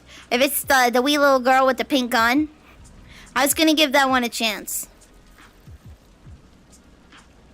I do like the world building in Overlord, and I'm gonna say Overlord Season 1 is objectively the worst season. Gang! It's the worst season. Here's the thing, okay? Overlord is a power fantasy wish fulfillment anime, okay? They made the mistake of showing it from Ainz's perspective, okay? So everything he does, there's no suspense. He's gonna god tier. The worst episode was when he god tiered a spell. He did like a 10th level spell and just wiped out an entire army on his own. Like he didn't need any help. It was just him, and he just wiped out an entire country's army, right? That lost me. I didn't like it. But after that, for Season 2 and Season 3, they stopped shifting the focus from Ainz and moved it to the other side so that now you have suspense. They put suspense back in there because they realized it's not fun watching his perspective. There's no suspense, you know he's gonna make it. So they shift the focus onto political drama. He doesn't fight as much anymore. They shift it to political drama. He's not the star of the political drama lots of the times. His underlings are, which is more interesting because now they have to navigate it with their personalities. And you're watching it from the enemy's perspective. a lot of the time, you're watching it from the enemy's perspective. So that's where they brought the suspense back in, and I do enjoy Overlord. It's not like the most mind-blowing anime ever, but I do enjoy it. What's my favorite anime? I really like Ouran High School Host Club, I'm not gonna lie. That one's just fucking fun. I love it, it's fun. Get Your Hands Off Aikozen is a love letter to the art of animation, and I love that one. Get Your Hands Off Aikozen. It's just so beautifully animated. It's an anime about making animations. It's these junior high kids that want to start an anime club. We're in an anime enjoyers club, but we make anime club, right? And it's just a love letter to the art of animation. One that I like recently was Odd Taxi. I actually showed that one to my mom, and she really liked it. She really liked Odd Taxi. So I was able to connect with her on that one, and I liked it. I like JoJo's Part 2. Joseph Joestar is my favorite. I do like JoJo's. Favorite. I probably would say, like, Ouran High School Host Club is way up there. I like a lot of different anime. Oh, Lucky Star. Lucky Star is a comfort anime of mine. I love Lucky Star. Oh my god, I wanted to cosplay Konata Izumi so bad, but the wig is just too long. And, what's another one? More recently, Manga Girls, or Comic Girls. It's called Comic Girls. It's about 4 girls who live in a house. They're in, like, high school. And they're in an intern house where they are learning how to make serialized manga, right? They are studying at, like, basically this internship house where they go to school normally during the day, and then they get lessons and work with each other at home on making manga. And it's about this girl, Kaos-chan, who's really shy and is trying to make her first published comic. And it's super cute! Oh my god, it's adorable! I love it! I love Kaos, she's so cute! That one's good, That's just a cute girls doing cute things anime, and I like that one. Only the first 3 books are from Ainz's perspective. Starting from book 4, it's mostly told from others, but they needed to set it up as Ainz's first so you can understand the dramatic irony of the entire affair. I think more so it's easier to establish the world through Ainz's eyes. I'm gonna say you're partially correct, but from a world building sense, it is easier for him to build the world that Ainz has transported into if you're experiencing it from his perspective. As an entry point, him not knowing jack shit makes it easier to drop exposition. You as the audience don't know the world he lives in.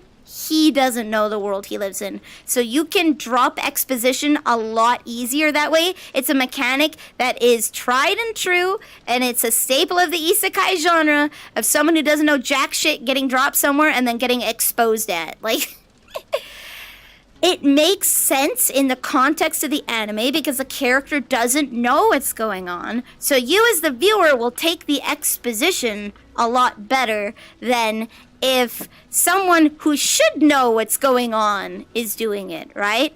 So it makes it easier on the viewer to take the exposition. That's from the storytelling perspective why it makes sense to start with Ainz's perspective. It doesn't go into the No. It's just about cute girls making cute comics. It's just about cute girls making manga. It's literally just cute girls doing cute things. Manga edition. If you want to get into that, it's BL, but Sekaiichi Hatsukoi. Sekaiichi Hatsukoi. My first love. The world's best first love. It is BL, that is the primary focus. That's the focus is between the relationship between them. There's like 3 relationships that it will follow over the course of the anime, but the primary characters, Onodera and the other guy, right, that's the main one, they work as editors for manga, and you learn a lot about the back end because he used to work, Onodera used to work as an editor for books. He got out of his company because he felt like everybody didn't respect him because his dad owned Onodera Publishing. So he decided to work at a different publishing company so that he could make a name for himself. Got assigned to the shoujo manga unit. And he's like, fuck this. And you learn so much about how manga is made specifically, and the working conditions and how editors work. And then the BL is like the main focus, right? BL's happening, right? But you learn so much. Boyfriend the one, welcome to the cookie jar. You are now a cookie. Bakuman is good about showing the industry warts and all. Ooh. Yeah, manga girls, or comic girls, and Lucky Star is just cute girls doing cute things. And that's a genre that I have a weakness for. I like cute girls doing cute things. The only thing is, don't tease me with a plot. The moment you put a plot in there, I'm all about that lore. I am all about that lore. If you put a plot in there, I'm gonna hate it. There's one. What name is it? There's an anime out there where it's about a girl who has the average match. She just wanted, when she died and she got reborn, and she just wanted to be average. So God gave her the most average skills, from the most powerful being in the universe to the weakest being in the universe. They gave her the average, which is miles above a normal fucking human.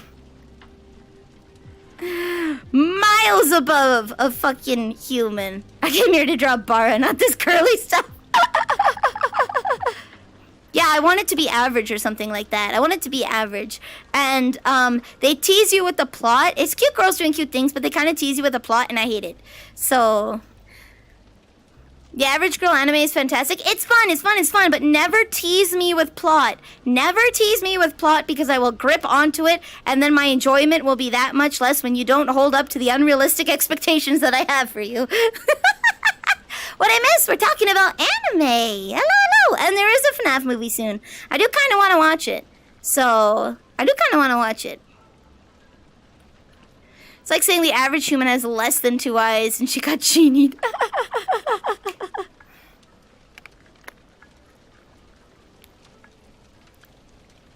You mean Girls and Panza? That's one. Azure Lane has 2 anime. The cute girls doing cute things anime I liked. I liked the plot one, but there was problems with that on the animation end.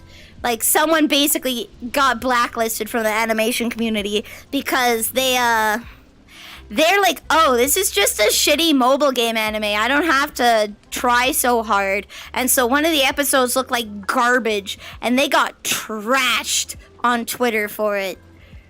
They got trashed, and their reputation in the Japanese animation industry is probably shit. Have you survived I Shall Survive using potions at all? I have not. Again, I don't have a lot of time to do, like, book reading, anime watching. I'm constantly trying to work on stuff, so it's very hard to get me to sit down. I use Discord watch parties. I use that to watch stuff. And even then, I'm working on art in the background.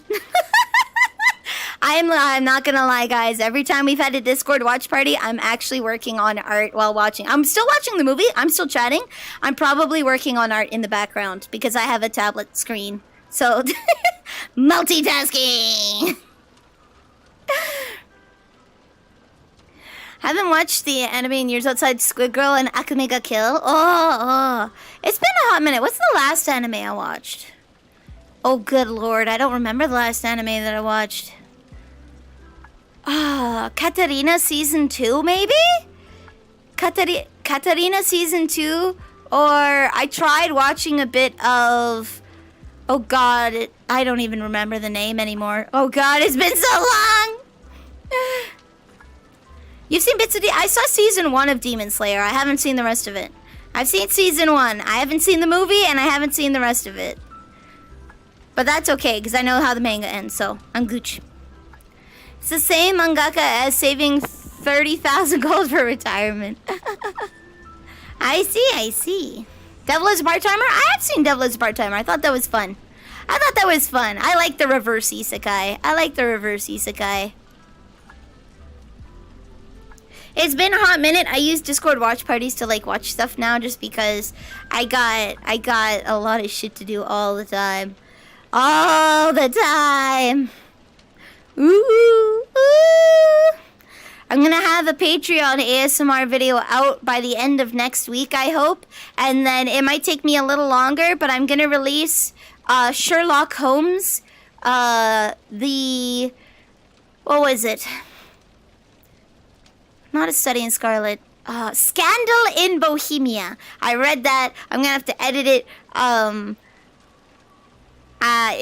It's about an hour long, so I hope you like it.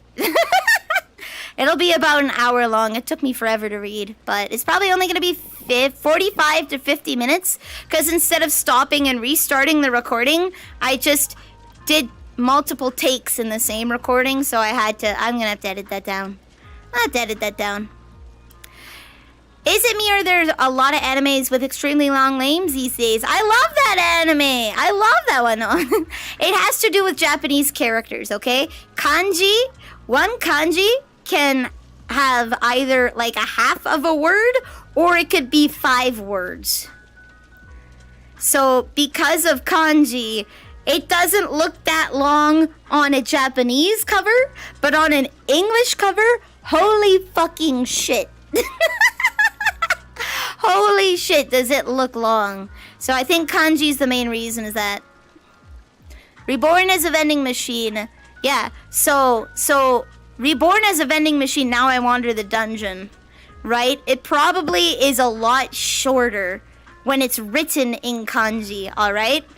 It would be vending machine rebirth. Dungeon wanderer. Kind of thing like that, right? Do you love her mother and her 2-hit multi-target attacks? Right? Like, yeah, when it's meep. Holy shit, that's a long one. That is a long one. What the fucky wucky? Damn, them be moon runes. Them be moon runes. But sometimes the kanji makes it a lot smaller than the English one. I know for sure. That and, part of the way that you get people's attention is the title. Like, the only reason Frozen is popular is because it's Disney. Disney has this thing of naming their movies one fucking word. Like, Frozen, Brave, Tangled, Encanto, right? Luca, right? They don't need to make a good title. They don't need to make a good title at fucking all. What does Frozen tell you about the story? What does Tangled tell you about the story? They don't need to make a good title because they're fucking Disney. You're going to watch it, right? They just need an eye catcher, right? And you're like, Tangled, and then you see Rapunzel, and it's like, ah. Tangled tells you nothing about the story. They're relying on because number one, they've done a lot of adaptations, and 2, they're relying on your knowledge of the situation based on the cover art, right? Other people don't get that benefit. Other smaller creators don't get that benefit. A popular comic online is A Tale of Two Kingdoms. It's like Legend of Zelda, A Tale of Two Kingdoms, right? A long-ass title, right? They can't just call it something shorter.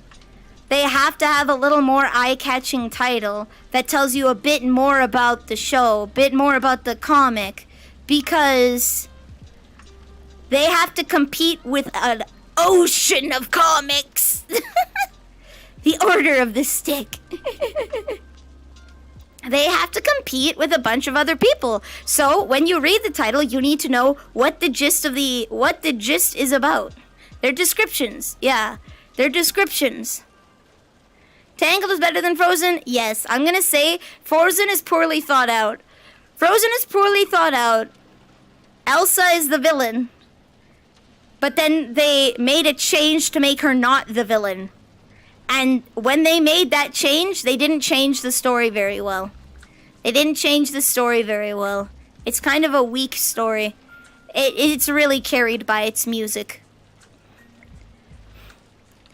Chaika the Coffin Princess, magic world where everyone's at war for 100 years, the war's over, and everyone's finding it hard to adjust to peacetime. Ah! Order of the Stick is a good comic. I don't think the music... No, here's the thing. It is good. It is good. You might not personally like it, but it is good. They got Idina Menzel, a Broadway singer, to perform a smash hit piece, Let It Go. They got a very talented singer to perform a very talented piece. They got earworm songs in there, right? They got earworm songs. They did a whole bunch of marketing. They know mechanically how to make a movie. They know mechanically, it might not be your preference, but mechanically they know how to make a movie. That's why I don't really watch Disney Pixar movies anymore. Encanto was good. I liked Encanto. I felt it had a weak ending. Abuela can't be the true villain. Creep! Welcome to the cookie jar. You're now a cookie. They know how to make cookie cutter movies. They know the formula. They make movies that are all good. Like, it is good on paper, but when you watch it, it's not good. When you watch it, it's aight. Incredibles 1 is definitely peak Pixar. Incredibles 1 is peak Pixar. Incredibles 2 was so weak. But they know mechanically how to make movies. Encanto was really good. They finally made a not Disney princess focused movie. They made a not Disney princess focused movie. Because Moana, even though she wasn't a Disney princess, she's still a Disney princess. She's still a Disney princess. Daughter of a chieftain, she's off on an adventure, right? She still fits the Disney princess qualifications, right? Encanto was more about a family dynamic story. So they took a little bit of a risk there. They hired, again, another famous songwriter, Lin-Manuel Miranda. So they know how to make the bops. The music in Encanto is very good, right? They know how to make the bops. I enjoyed it. I just wish they didn't go so easy on Abuela. But to be fair, the abuelas are the ones who are taking their kids to the theaters to see Encanto. So you can't piss off the abuelas. So... standard issue AI agent, just like an FBI agent. Yeah. So your phone listens to you, especially if you have an Android. Your phone listens to you and will make recommendations based off of what it hears. That is just a thing that you're gonna have to live with now. I'm so sorry that you may have found this out for the first time. Your phone is always listening to you. It's always listening. You have to physically turn it off. And that sucks. It's an invasion of privacy that you never signed up for, and I think it's criminal. TBH. TBH. But, yeah. Disney knows how to make cookie cutter movies. They know the formula, they know how it works. That's why I stopped watching them. It's because I figured out their formula, and now I can't enjoy their stuff anymore. I figured out their formula, and now I can't enjoy it. It kind of sucks. Took the magic away. Took the magic away. Might be off topic to Disney, but your mom watched the new Exorcist movie. I haven't seen the original. Is it mediocre? I know people like the original, but is the new one mediocre? It was all trash. Capitalizing on nostalgia yet again. EU's been cracking down on tech companies collecting personal data. That's good, at least. OG was good. I never watched it. Here's my spicy opinion of the day. Some of you may agree, some of you may not. I hate the Texas Chainsaw Massacre. I hate it. I think it's incredibly rude. I hate it. I think that's so fucking rude. Like, that was a thing. Why are you making a movie on that? Why are you making a horror? The point of the horror movie is to be horror. Haven't seen Saw. I can't watch gore. I can't watch gore. I can't watch Saw. I just can't watch it. I won't sleep at night. I play horror video games because I like deconstructing the horror in video games, but gore is not a gooch for me. I can't do gore. I would sit there and be uncomfortable the whole time if I watched Saw. So I don't watch horror movies, but I do play horror games. I don't like horror movies that are based off of real life shootings and events. I don't Unless the people who were participating consented, I think it's very disrespectful. Cries in basement, Bubba. Yeah. It's like, I don't like Pocahontas. I don't like Colors of the Wind is a nice song. I hate Disney's Pocahontas because they ooh-woobified her life. They ooh-woobified Pocahontas' life. It wasn't like that. It wasn't like that at all. It wasn't like that at fucking all. And I think that's incredibly disrespectful. So, I don't like those kinds of movies. I still like watching biographies, right? Like Lincoln was a good one, right? Lincoln was about his struggle in politics to try and get the ban on slavery, right? So the movie ends with him getting shot. The movie isn't about the mystery. It's about what he did, and that it ends with that scene, right? That one's good. I like The King's Speech because it shows a behind the scenes of like Royal's life and how him having a stutter is something that's unacceptable to the public and how he has to struggle to be the king that he needs to be in a very, very hard time, right? There's All Is Quiet on the Western Front. Is that the black and white one? Is that the black and white one? I remember watching a black and white film about World War II from the perspective of a boy who joined the draft. How it starts with him and his college buddies being excited from the Germans' perspective. Vinzok, welcome to the cookie jar. You're now a cookie. I almost said Squid Squad. Yeah, there's a black and white version and a colored version. I watched the black and white version in social studies. I watched that one. Again, it was interesting because it was from the Germans' perspective of, about how like they got propagandized into a war that they didn't realize was happening, right? Like what their world was like in Germany compared to what was on the front lines and what they were doing was so fucking different, and how it just broke a man, right? The German Band of Brothers like TV series? I've never seen that. One of those made in the 90s, thousands. So All Is Quiet on the Western Front is about Germans who joined World War II. They're excited young men ready to serve their country, going through the motions and finding out that war is indeed terrible. War is indeed terrible. And like, from a Western perspective, right, you can see all the propaganda that was put in these young boys' faces, right? About going to war and why they needed to go to war and whatnot, and then how it just breaks down throughout the movie. We watched it for social studies when we did our brief section on World War II. We actually spent more time on World War I than World War II. We had this huge section on World War I because it's like, you need to know why. Everyone knows about World War II. You need to know why World War II happened. How did we get to that point? So we had like a huge section on World War I and then an itty-bitty blip on World War II because it's like, you already know this. World War II happened. How did we get there? Like, yeah. Generation War 2013 is a German TV series. Okay. Is it based on World War I? Is it? I'm not sure. I'm not sure. It could be World War II. It could be World War I. Could be either. The message stays the same no matter which war it's about, though. No matter which war it's about the propaganda of the war machine and how it destroys people. When you just take Red Alert into your history class and play it for 30 minutes as a presentation. 10 minutes of it was Tim Curry. Tim Curry doing what? Tim Curry doing what? I'm not sure if All Is Quiet on the Western Front was 1 or 2, but either which way, the message is still the same. Just doing Tim Curry things, let's go. And to think it was all because a wrong car stopped in front of the wrong sandwich shop. You can simplify it like that, but there's a lot of geopolitical stancing that happened. A whole bunch. Oh, I want chocolate.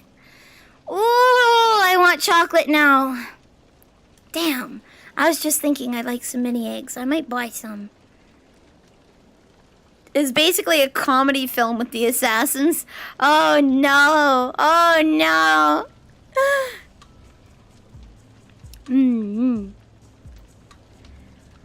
Whoa. Mini eggs, like quail eggs. Mini eggs are like really itty bitty tiny little eggs that you normally only get at Easter, but they're available year round now. Woo! They're little chocolate eggs with candy coating on top, like M&Ms or Smarties.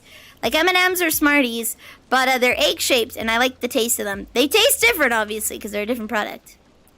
Do squids lay eggs? I don't fucking know.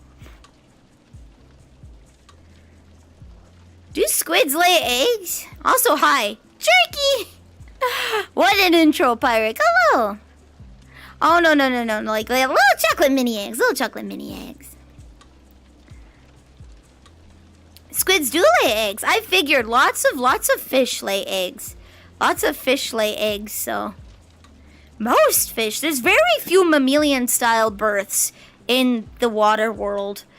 There's very few mammalian-style births.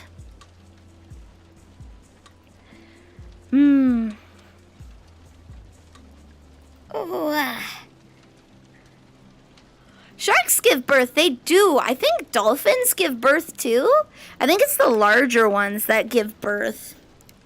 But platypi, or whatever you say, they lay eggs. They're a mammal, but they lay eggs. The babies live in a battle royale. No! Wiener Schnitzel mukbang. I can't do mukbang streams. Like I can eat with you, but I can't do the mouth noises. Actually, so I went and asked for feedback on a recording, and I was like, I don't know about this. Okay, it's for ASMR. I hate the mouth sounds, and the response was, but that's the point. The people are there for the mouth sounds. Like fuck.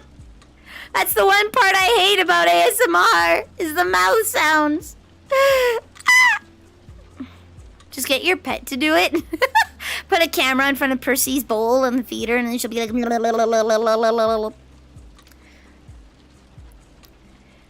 Just remembered you forgot to do your date. No, I still haven't played Azure Lane yet, or done my Duolingo, so I'm pretty bad. I'm pretty bad. Ima wa kyuji goro desu. Ima wa kyuji goro desu. Hachi? No.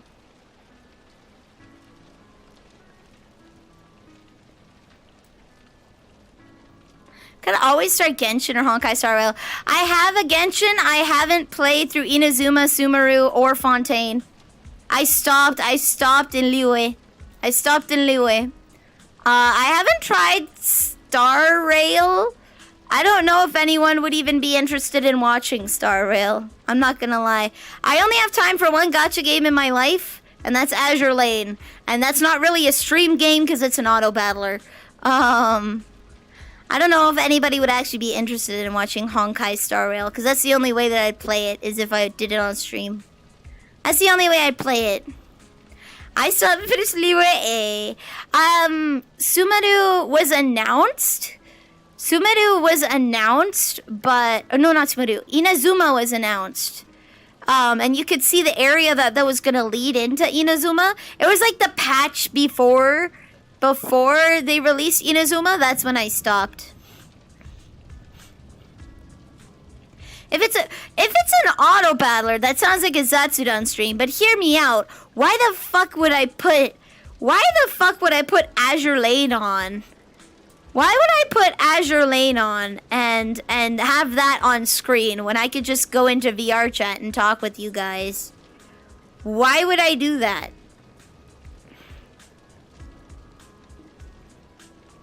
Why? Like, what would be the point?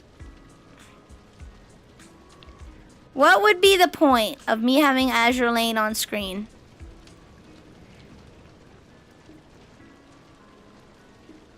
Ah, wrong direction. Womp. Do you want me to put Azure Lane in the corner right now? Do you want me to put a little box of Azure Lane in the corner right now?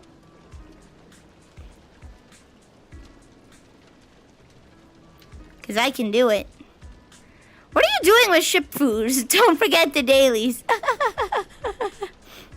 Trying to break out Loop Hero. At least it's not Raid. Yeah, I don't think I'll ever play Raid. Or do IRL gacha with TCG? I have done that. I've done card pack openings. I can't afford to do that, but my friends from college do buy they buy crates, right? So they don't buy boxes. They buy the warehouse box of like 20 boxes of cards. That comes with the promo cards. They buy those for like 12 to 1600 Canadian dollars. 1,200 to 1,600, sometimes even as high as $2,000 for a box of 20 boxes of cards. And there's like 8 packs, 8 to 10 packs in each box or something. I don't know.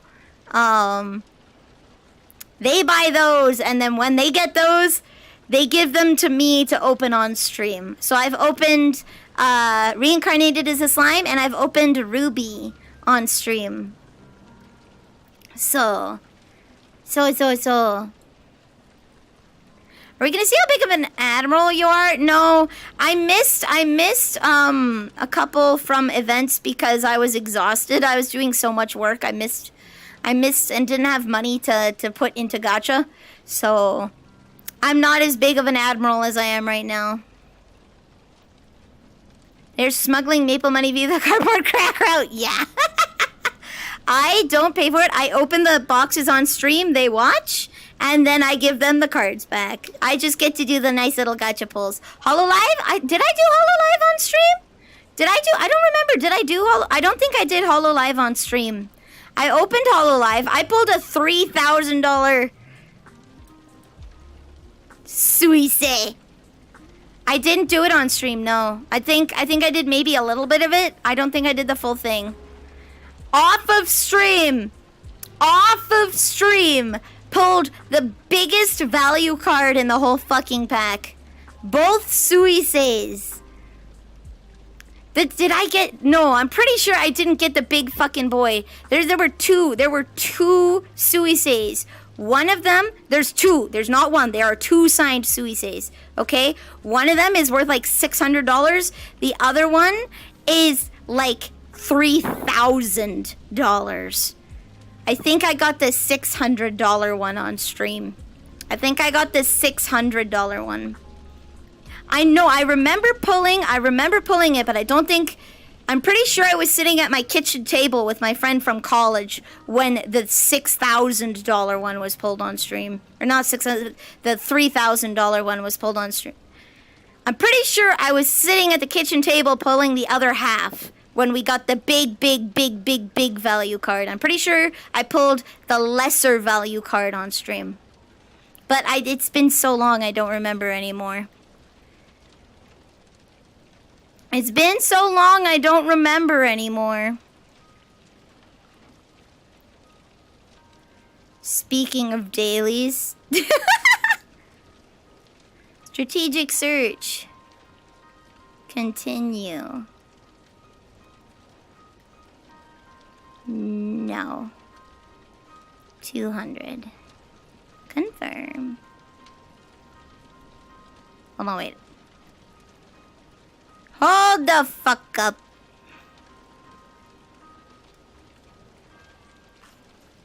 Hee. I'm totally not doing my dailies right now.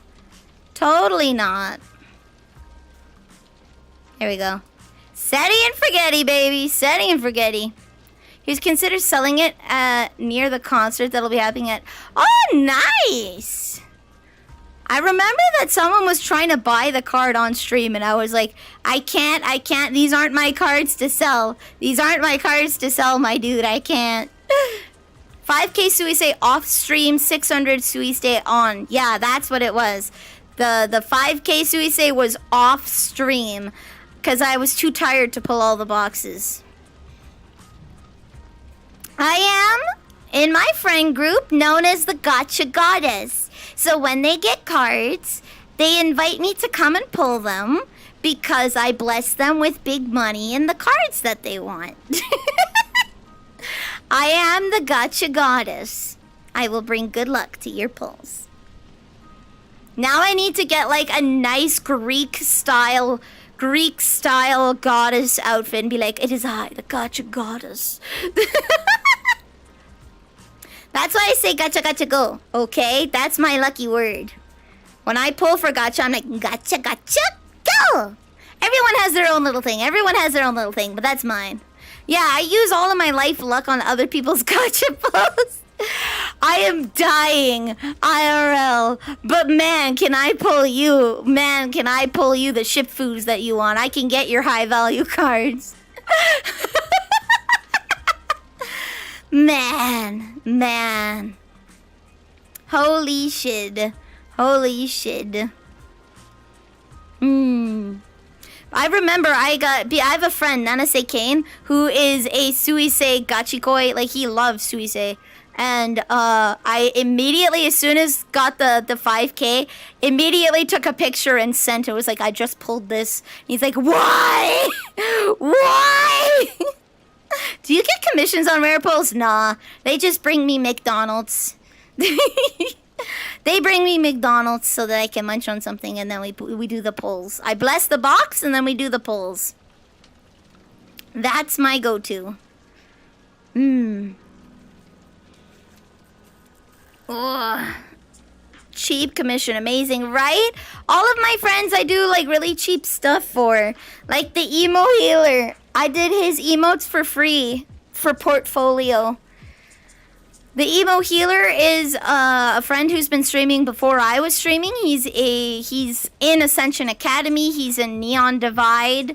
He's a big RPer, and I did his emotes.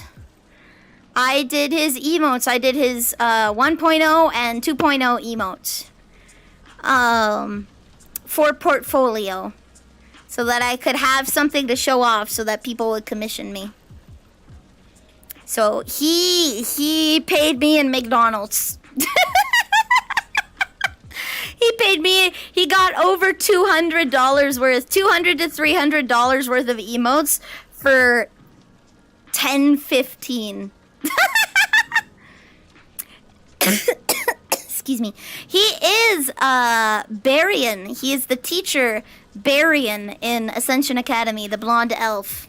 And in what was it? In Neon Divide, he's Mercury, the android sheriff. He's the android sheriff Mercury.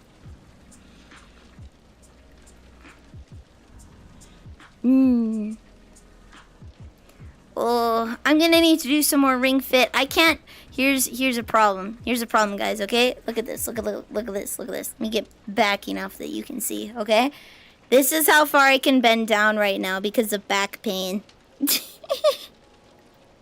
This hurts. We've hit peak, Grandma. We've hit peak, Grandma. Dang, yeah. It is rough.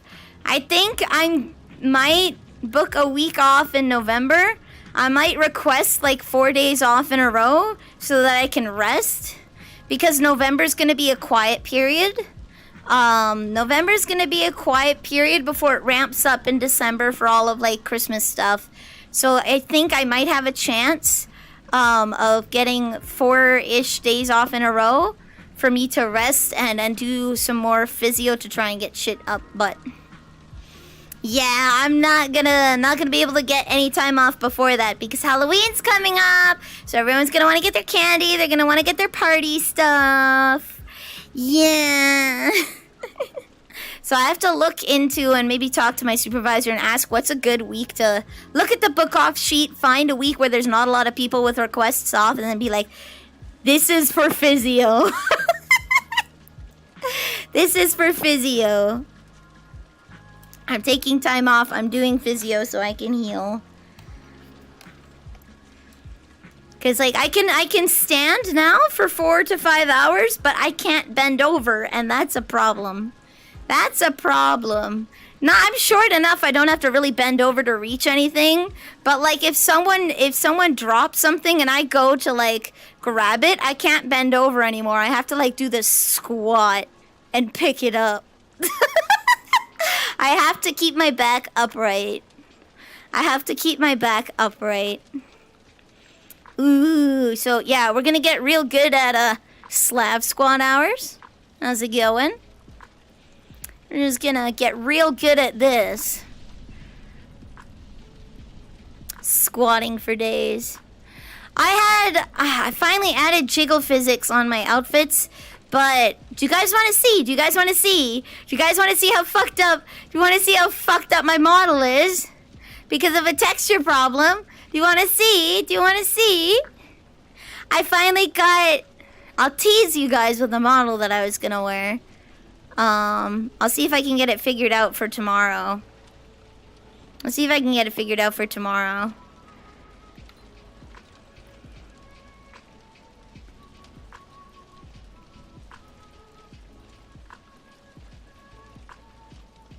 There we go. Hi, guys. It's me. It's me. It's me. My blush is missing. There's some missing textures. There's something wrong with the face mapping. Ever since I ported it into Latex Mama.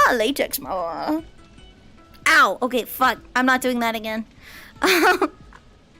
Latex Mama. Yeah, no, if I so much as... Okay, that face works. Yeah. There's some problems with the face texturing that I have to fix. Ever since I had to upgrade to the new SDK, I've been having problems with models, and I hate it. I hate it. There's Spicer. I have 3 versions of this. Do you want to see? Do you want to see all 3 versions? Let's come over here.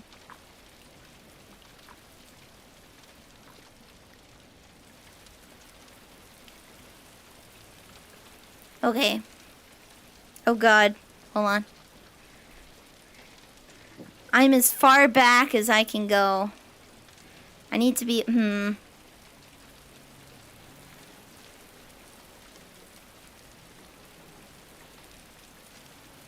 That's close. Okay. A little bit of fisheye. That is physically as far away as I can put you. Okay, this is the outfit. Yay! Cover those arms up, right? Slut, cover those arms up. They got some nice boots. Whoa. Let me... Whoop! Here we go. Let me get away from the bed, but they got some nice booties. There's also this one. Again, every model that I've updated into the new SDK has this problem. Every model I've uploaded into the new SDK has this problem. And there's a spicier version of this I won't be showing. Thighs, yeah. There's a looter version of this that I won't be showing. But it's unzipped and I put the titty slider to the max, if that's what you're wondering. If that's what you're wondering, it's unzipped and the titty sliders are to the max, and that's just for personal enjoyment. That's for me. That's so that I can be like boing, boing, boing, boing. You know? You know? That's for personal enjoyment. So hopefully I'll have this working for tomorrow. See, look at it. Boing, boing, boing, boing. You should get a set of bunny ears to go with this one. It would be cute. It would be cute. I'd have to find that on Booth, though. There we go. There we go.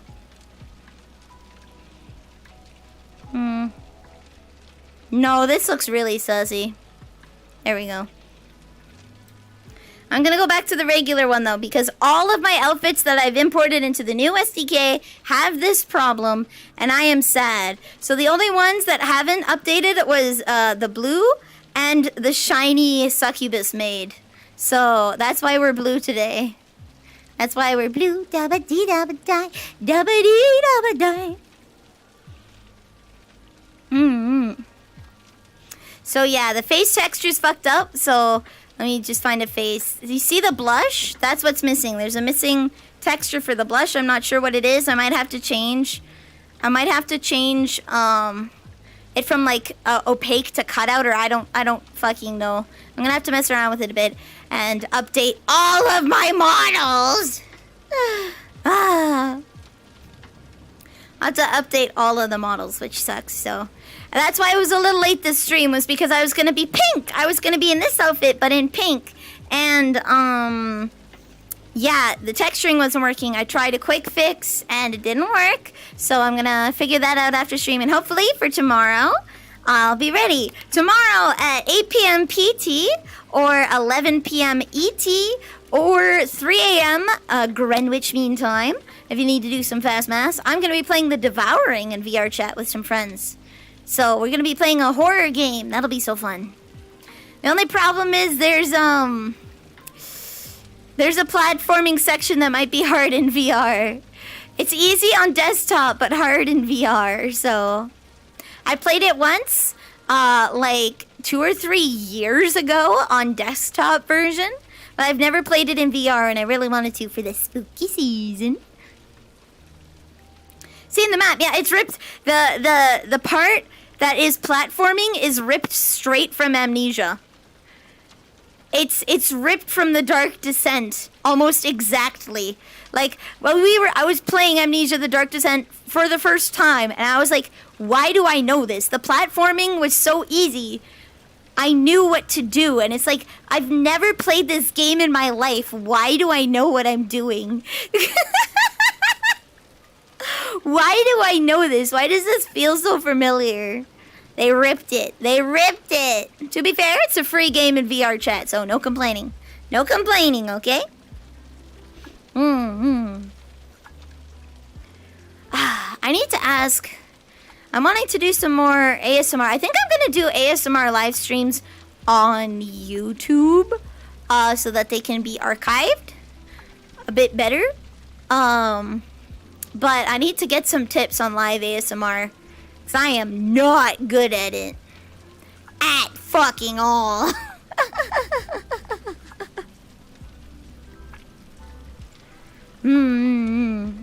I think there's like Arbery. There's Arbery and Vividly Vivi that I can talk to. Let's find somewhere better.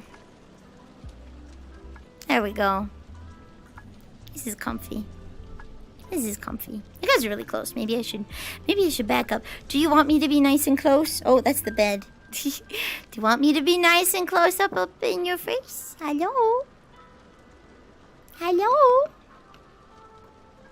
Jeez. Arbery kind of brute forced it until she took off. Hey man, she figured out what fucking works. She figured out what worked and she made it. She made it. Hi Mark! Please follow Mercury. He made my new strawberries for my model that you'll be seeing on Monday.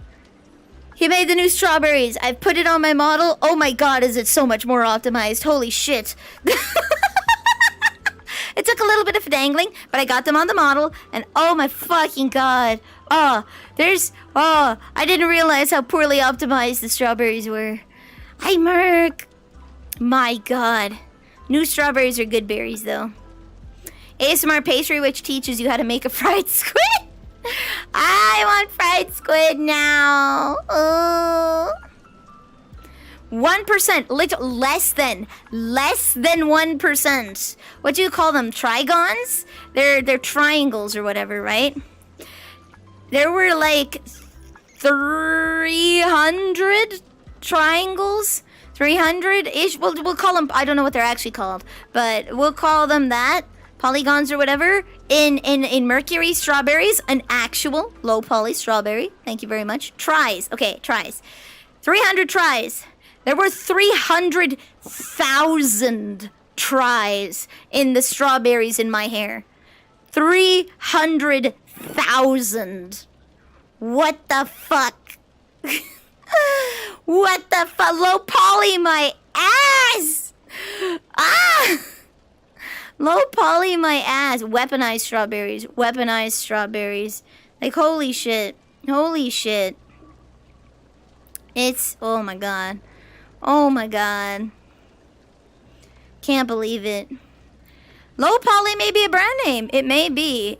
Low poly may be a brand name. Oh my god.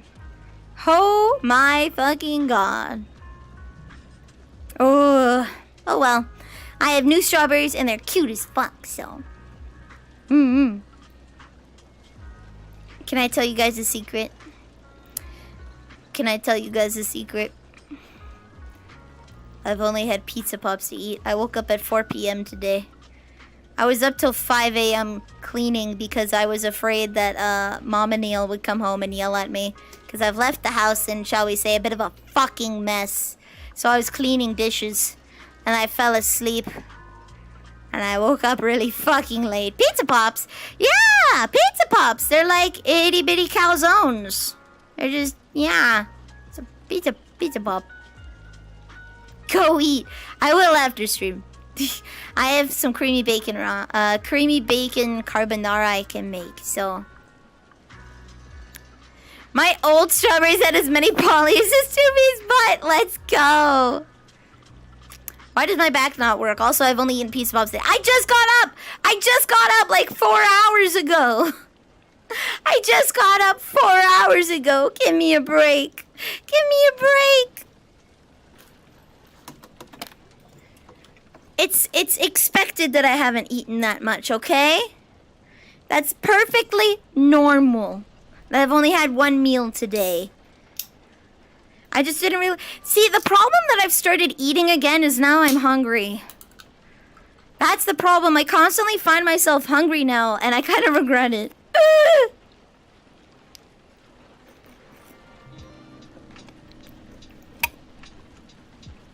Yum.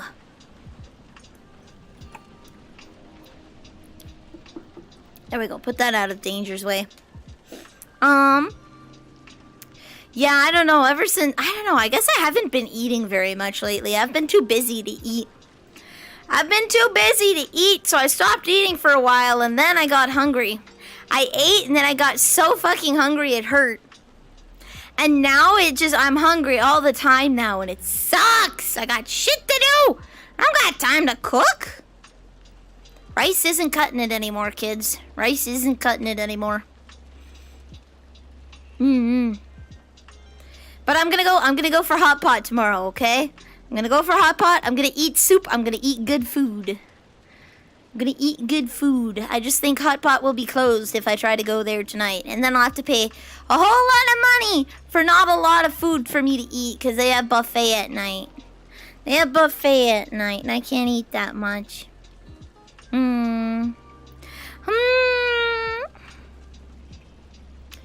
Ooh. Bangos. I'm gonna take you guys to the living room and we're gonna sit down, okay? Follow me. Follow me.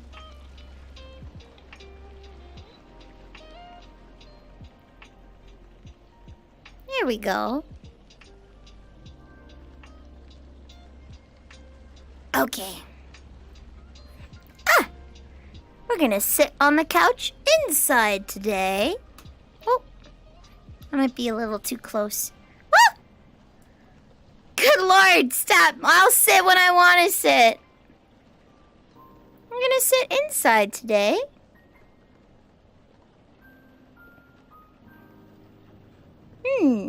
Maybe I shouldn't crane my neck so hard. There we go. You can't see the couch, but it's there. We're sitting on it. Are we? Maybe we're not. Sitting in VR chat's so hard. I know that there's like plugins you can use. There's plugins you can use to make sitting nicer. There's plugins you can use to make sitting nicer. So that you scale to where you want in the world. We're sitting together on the couch. Isn't that lovely? Hee hee. I don't want to crane my neck too hard, so. I just read, yes, I am! I was Squiddy! Hello, Cereals! Hello, Cereals! I was Squiddy, yes. I'm now Vanille, but you are correct. Definitely a witch. She's floating across the carpet. Let's go! My magical power. I'm totally sitting like you can't see my feet, but they're like totally ladylike right now. Totally. Absolutely. I don't say crisscross applesauce all the time. Welcome to the new timeline. It is I. I want my drink close by.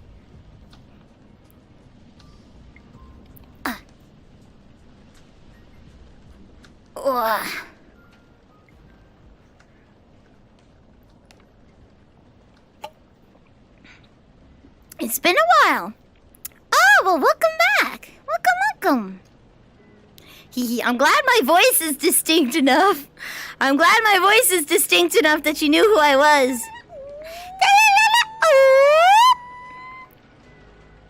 I'm glad my voice is distinct enough that you knew who I was. I've yet to play. Oh yeah, we're gonna have to do the Year of Elder Scrolls and the Year of Fallout. I've totally never played those games before. I've totally never. Woo! Stop it. I sit when I want to sit. I sit where and when I want to sit.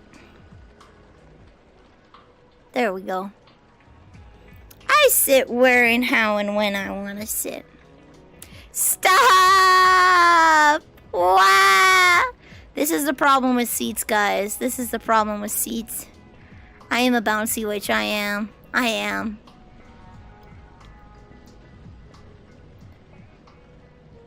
Very carefully. There we go. We take off the apron. Very carefully. So that we don't accidentally flashbang. The couch is winning. Yeah, unfortunately. The couch is winning. I'd like to live in this cozy little place. The only problem is it lacks a decent computer room. I could live in this small of a space. I would just have to have a dedicated computer area. I think instead of having a TV, I'd have a computer. You mean the living room? No. I live in a townhouse that has rooms, right? And I have my bedroom and then I have my computer room. The living room is for the general household. Those are my 2 rooms though. Also the kitchen if you get creative. I do have a bed set up with a small laptop. I do have a bed set up for when I'm not able to get out of bed so that I can still be productive. So I use that sometimes. I haven't streamed from there in quite a bit though, so I should get that set up. I think I can just save all of my settings as a .json and port it over. But I can do streaming from bed if I get that bad. I haven't needed to do it in quite a while because I'm getting better at pacing myself. So I don't need to do it from bed. Usually.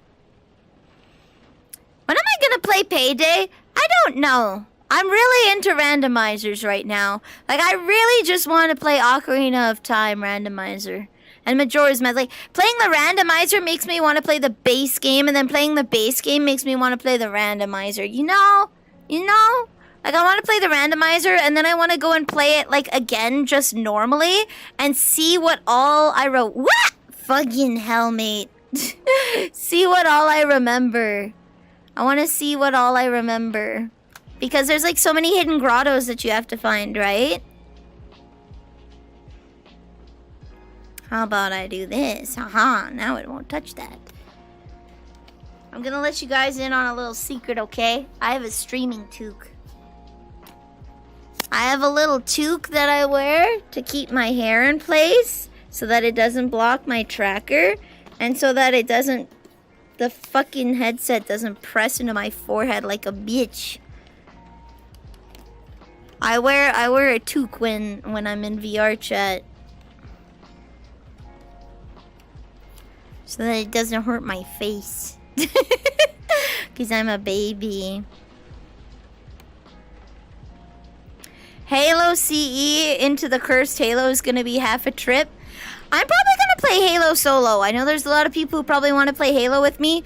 I think I'm going to play Halo solo. Just so that I can go at my own pace. The reason I stopped playing Monster Hunter on stream was kind of because I was getting carried, and sometimes I would go into a map and I wouldn't even reach the monster, and it would be fucking dead. So I think I'm gonna do Halo solo.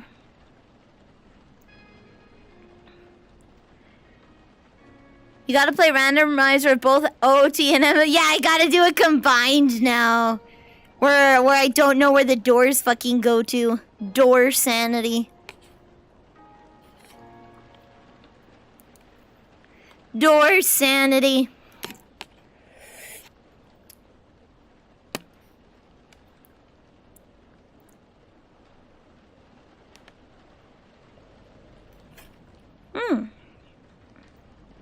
Yum.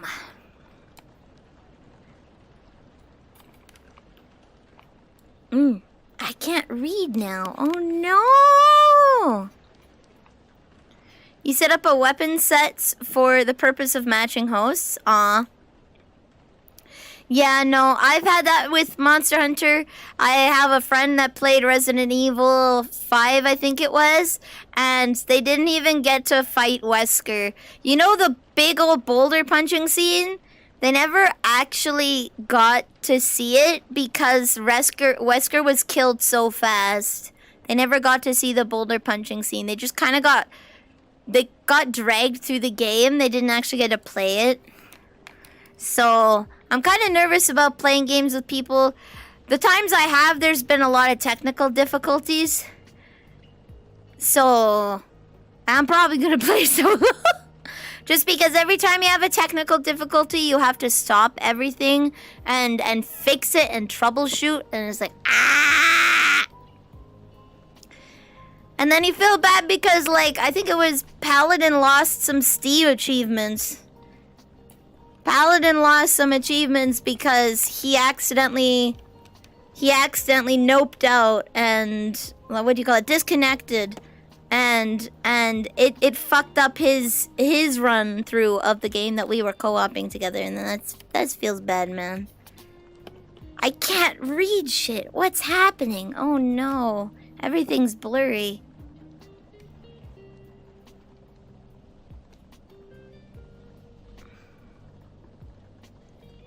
Everything's blurry and I can't read it.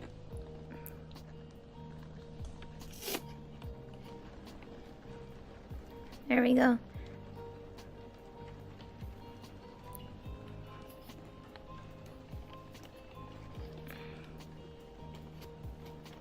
There we go. Okay.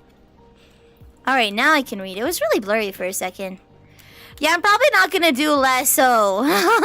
But I'll play a difficulty. We'll see what I play. Excuse me.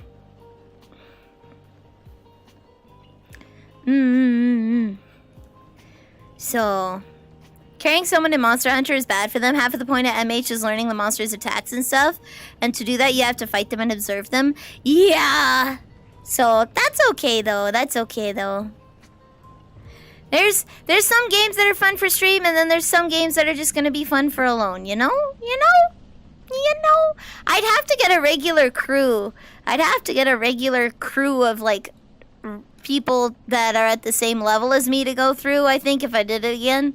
And that would be akin to, like, doing the M&Ms, making the M&Ms play Monster Hunter. I don't think they're into that. I'm currently trying to talk them into doing Bounce SMP for Minecraft. Because I want to make the Winter Olympics. There's a couple things I want to build for, like, events. So I'm kind of trying to talk them into doing a Bounce SMP Minecraft server. We did all the mods 8, but they fucking ass blasted through that. So we got to the building phase very quickly. Bounce SMP hopefully will go a little slower. How do you do, fellow new players? Yeah. No, some of the members had already been, like, very experienced with it, so they just ran through it. I don't think I experienced any of all the mods 8, like, story content. That's okay, though. Minecraft servers are different because it's designed to be a single player game. So the difficulty becomes easier for every person that you have because you have more people out there mining and crafting. So it's bound to be a different experience anyways. Bound to be a different experience anyways. Mm-hmm.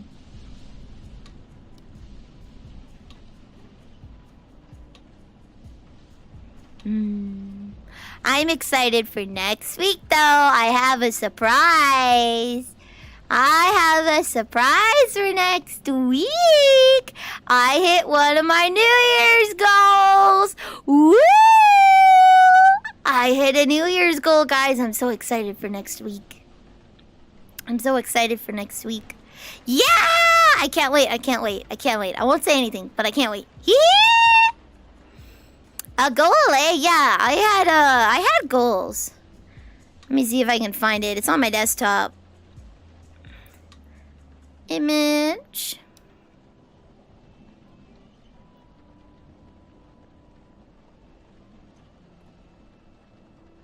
Desktop.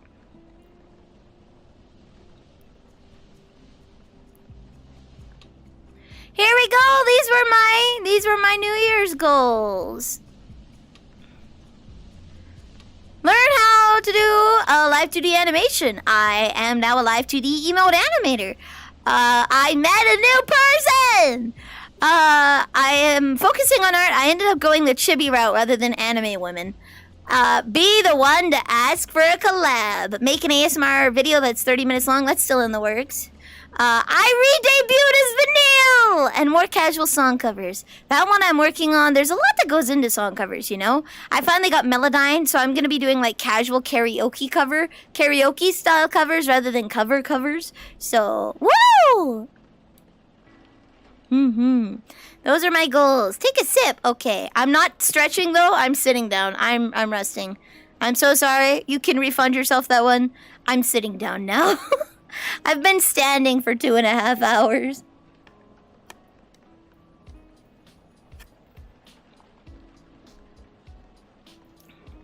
I've been standing for 2.5 hours and I am tired, so I'm afraid I cannot do stretchies. I cannot do the stretchies. I can like tilt my head a bit, get the crick out of my neck, but unfortunately, I am now seated. All these goals are realistic, so I can't assume it's some wild one, right? Right? What are these goals? Well, I mean, I re-debuted as Vanille, so you know that. I already did live 2D animation. So there's something out there on that list. That's the secret of New Year's goals list. You have to make them realistic. Don't make them commitment-based. Don't make long-term goals. It's like, I'm going to go to the gym every day. Don't do it. Set a realistic short-term goal and give yourself a full year to accomplish your short-term goal.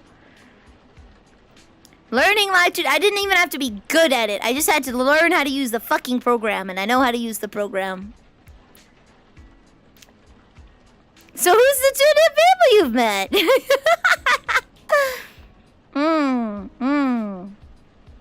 A year is short term? No. You do a short term goal, something you could reasonably do in a month, right? You could meet 2 new people in a month, right?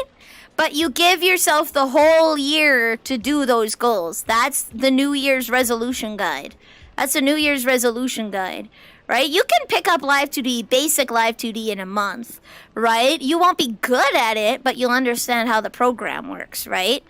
You can do that in a month, and I did it in about a month. I brute forced that one pretty good.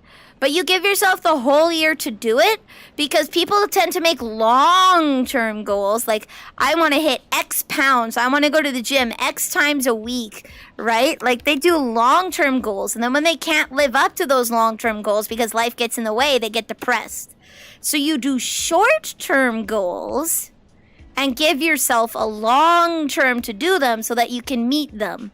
Right? You don't have to meet all of them, but you can start maybe doing 1, maybe 2, maybe 3 goals, and then you look back at the year and you're like, I did these 3 things, yay! So then you're in a more positive headspace than the negative headspace of, I didn't go to the gym, I went for like 2 months, and then work happened and I couldn't go, and right? So, I met 9 people in a month because of the M&Ms. For me, I don't count M&Ms as meeting new people because I'm not the one meeting them. Usually it's Kranag or Bunzel that brings someone in, right? So I'm not the one introducing a new person to the M&Ms. This time, I've gone out of the way to go and do some things. I haven't had other people do it for me. I've done it myself. Depending on what counts for meeting someone, you could do that in the next 10 minutes. I could. I haven't met a Vanille. Shit! Hi, Inkse. I'm Vanille. Nice to meet you. Did I kidnap someone? No! No, it's not kidnapping if they came into my house willingly. They just can't leave. That's all. Already helping me complete that goal. Well, I mean, in that sense, I've met Hiyori. I've met Hespera. Like, I actually talk with Hespera privately, right? I DM her Leon pics, right? We don't talk too much, but we talk. So I guess I've met Hiyori. Well, oh god, I'm gonna look at my Discord. I've met Kane and Yusha.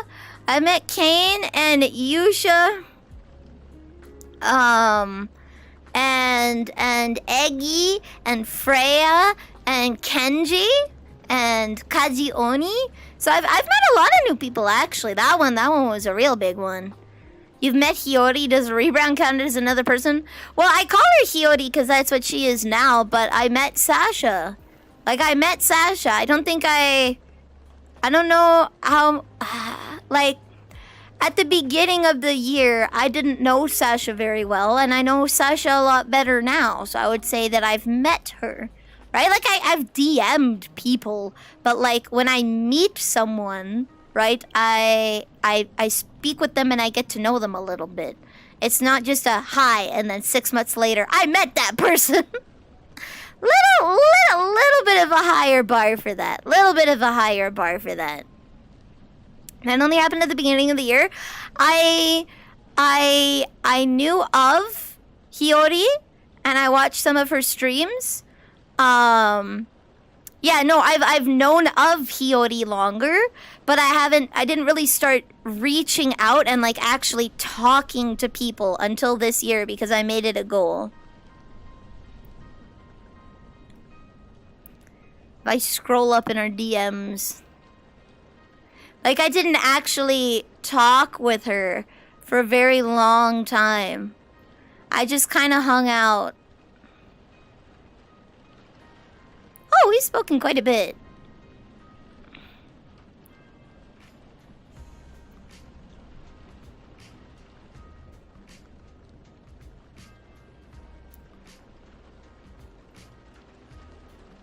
Yeah, so I met her last year, but we didn't really kind of chat. It was just kind of spotty here and there until about like halfway through last year. I started messaging her a little more, and I would say I got to know her better this year. So I guess I met Hiyori last year. I guess I would say I met her last year because I started DMing her casually more last year.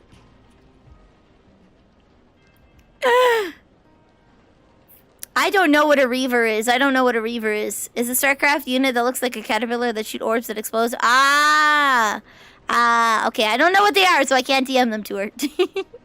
But I've started talking to Hespera a bit more. I talked to Kane. Outside of the M&Ms, who do I talk to? Nyaru! I've known Nyaru for a while, but I finally started reaching out more. So I'm getting better at talking to people. I'm getting better at talking to people now. Oh. Do you guys mind if I end a little early today? I'm a bit tired. Is that okay? Is that okay if I end a little bit early? I'm just feeling a little, I got a wave of tiredness. Short streams are okay. I did stream for 10 hours the other day. I did, and I'm fucking tired. I'm tired. 3 hours is short. It is short for me. I usually go for a minimum of 4. So I'm not used to, like, having this short of a stream.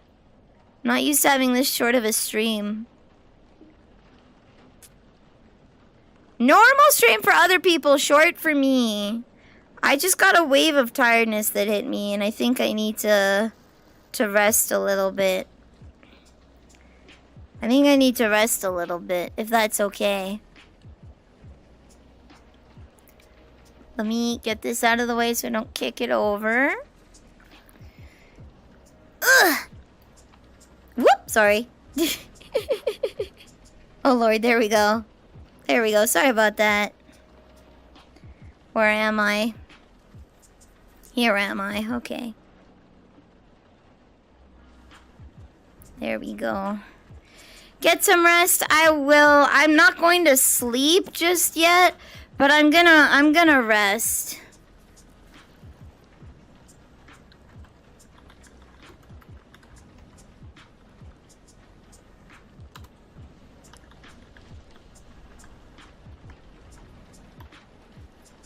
Chug a couple more monsters. I'm already drinking Coke to try and curb it.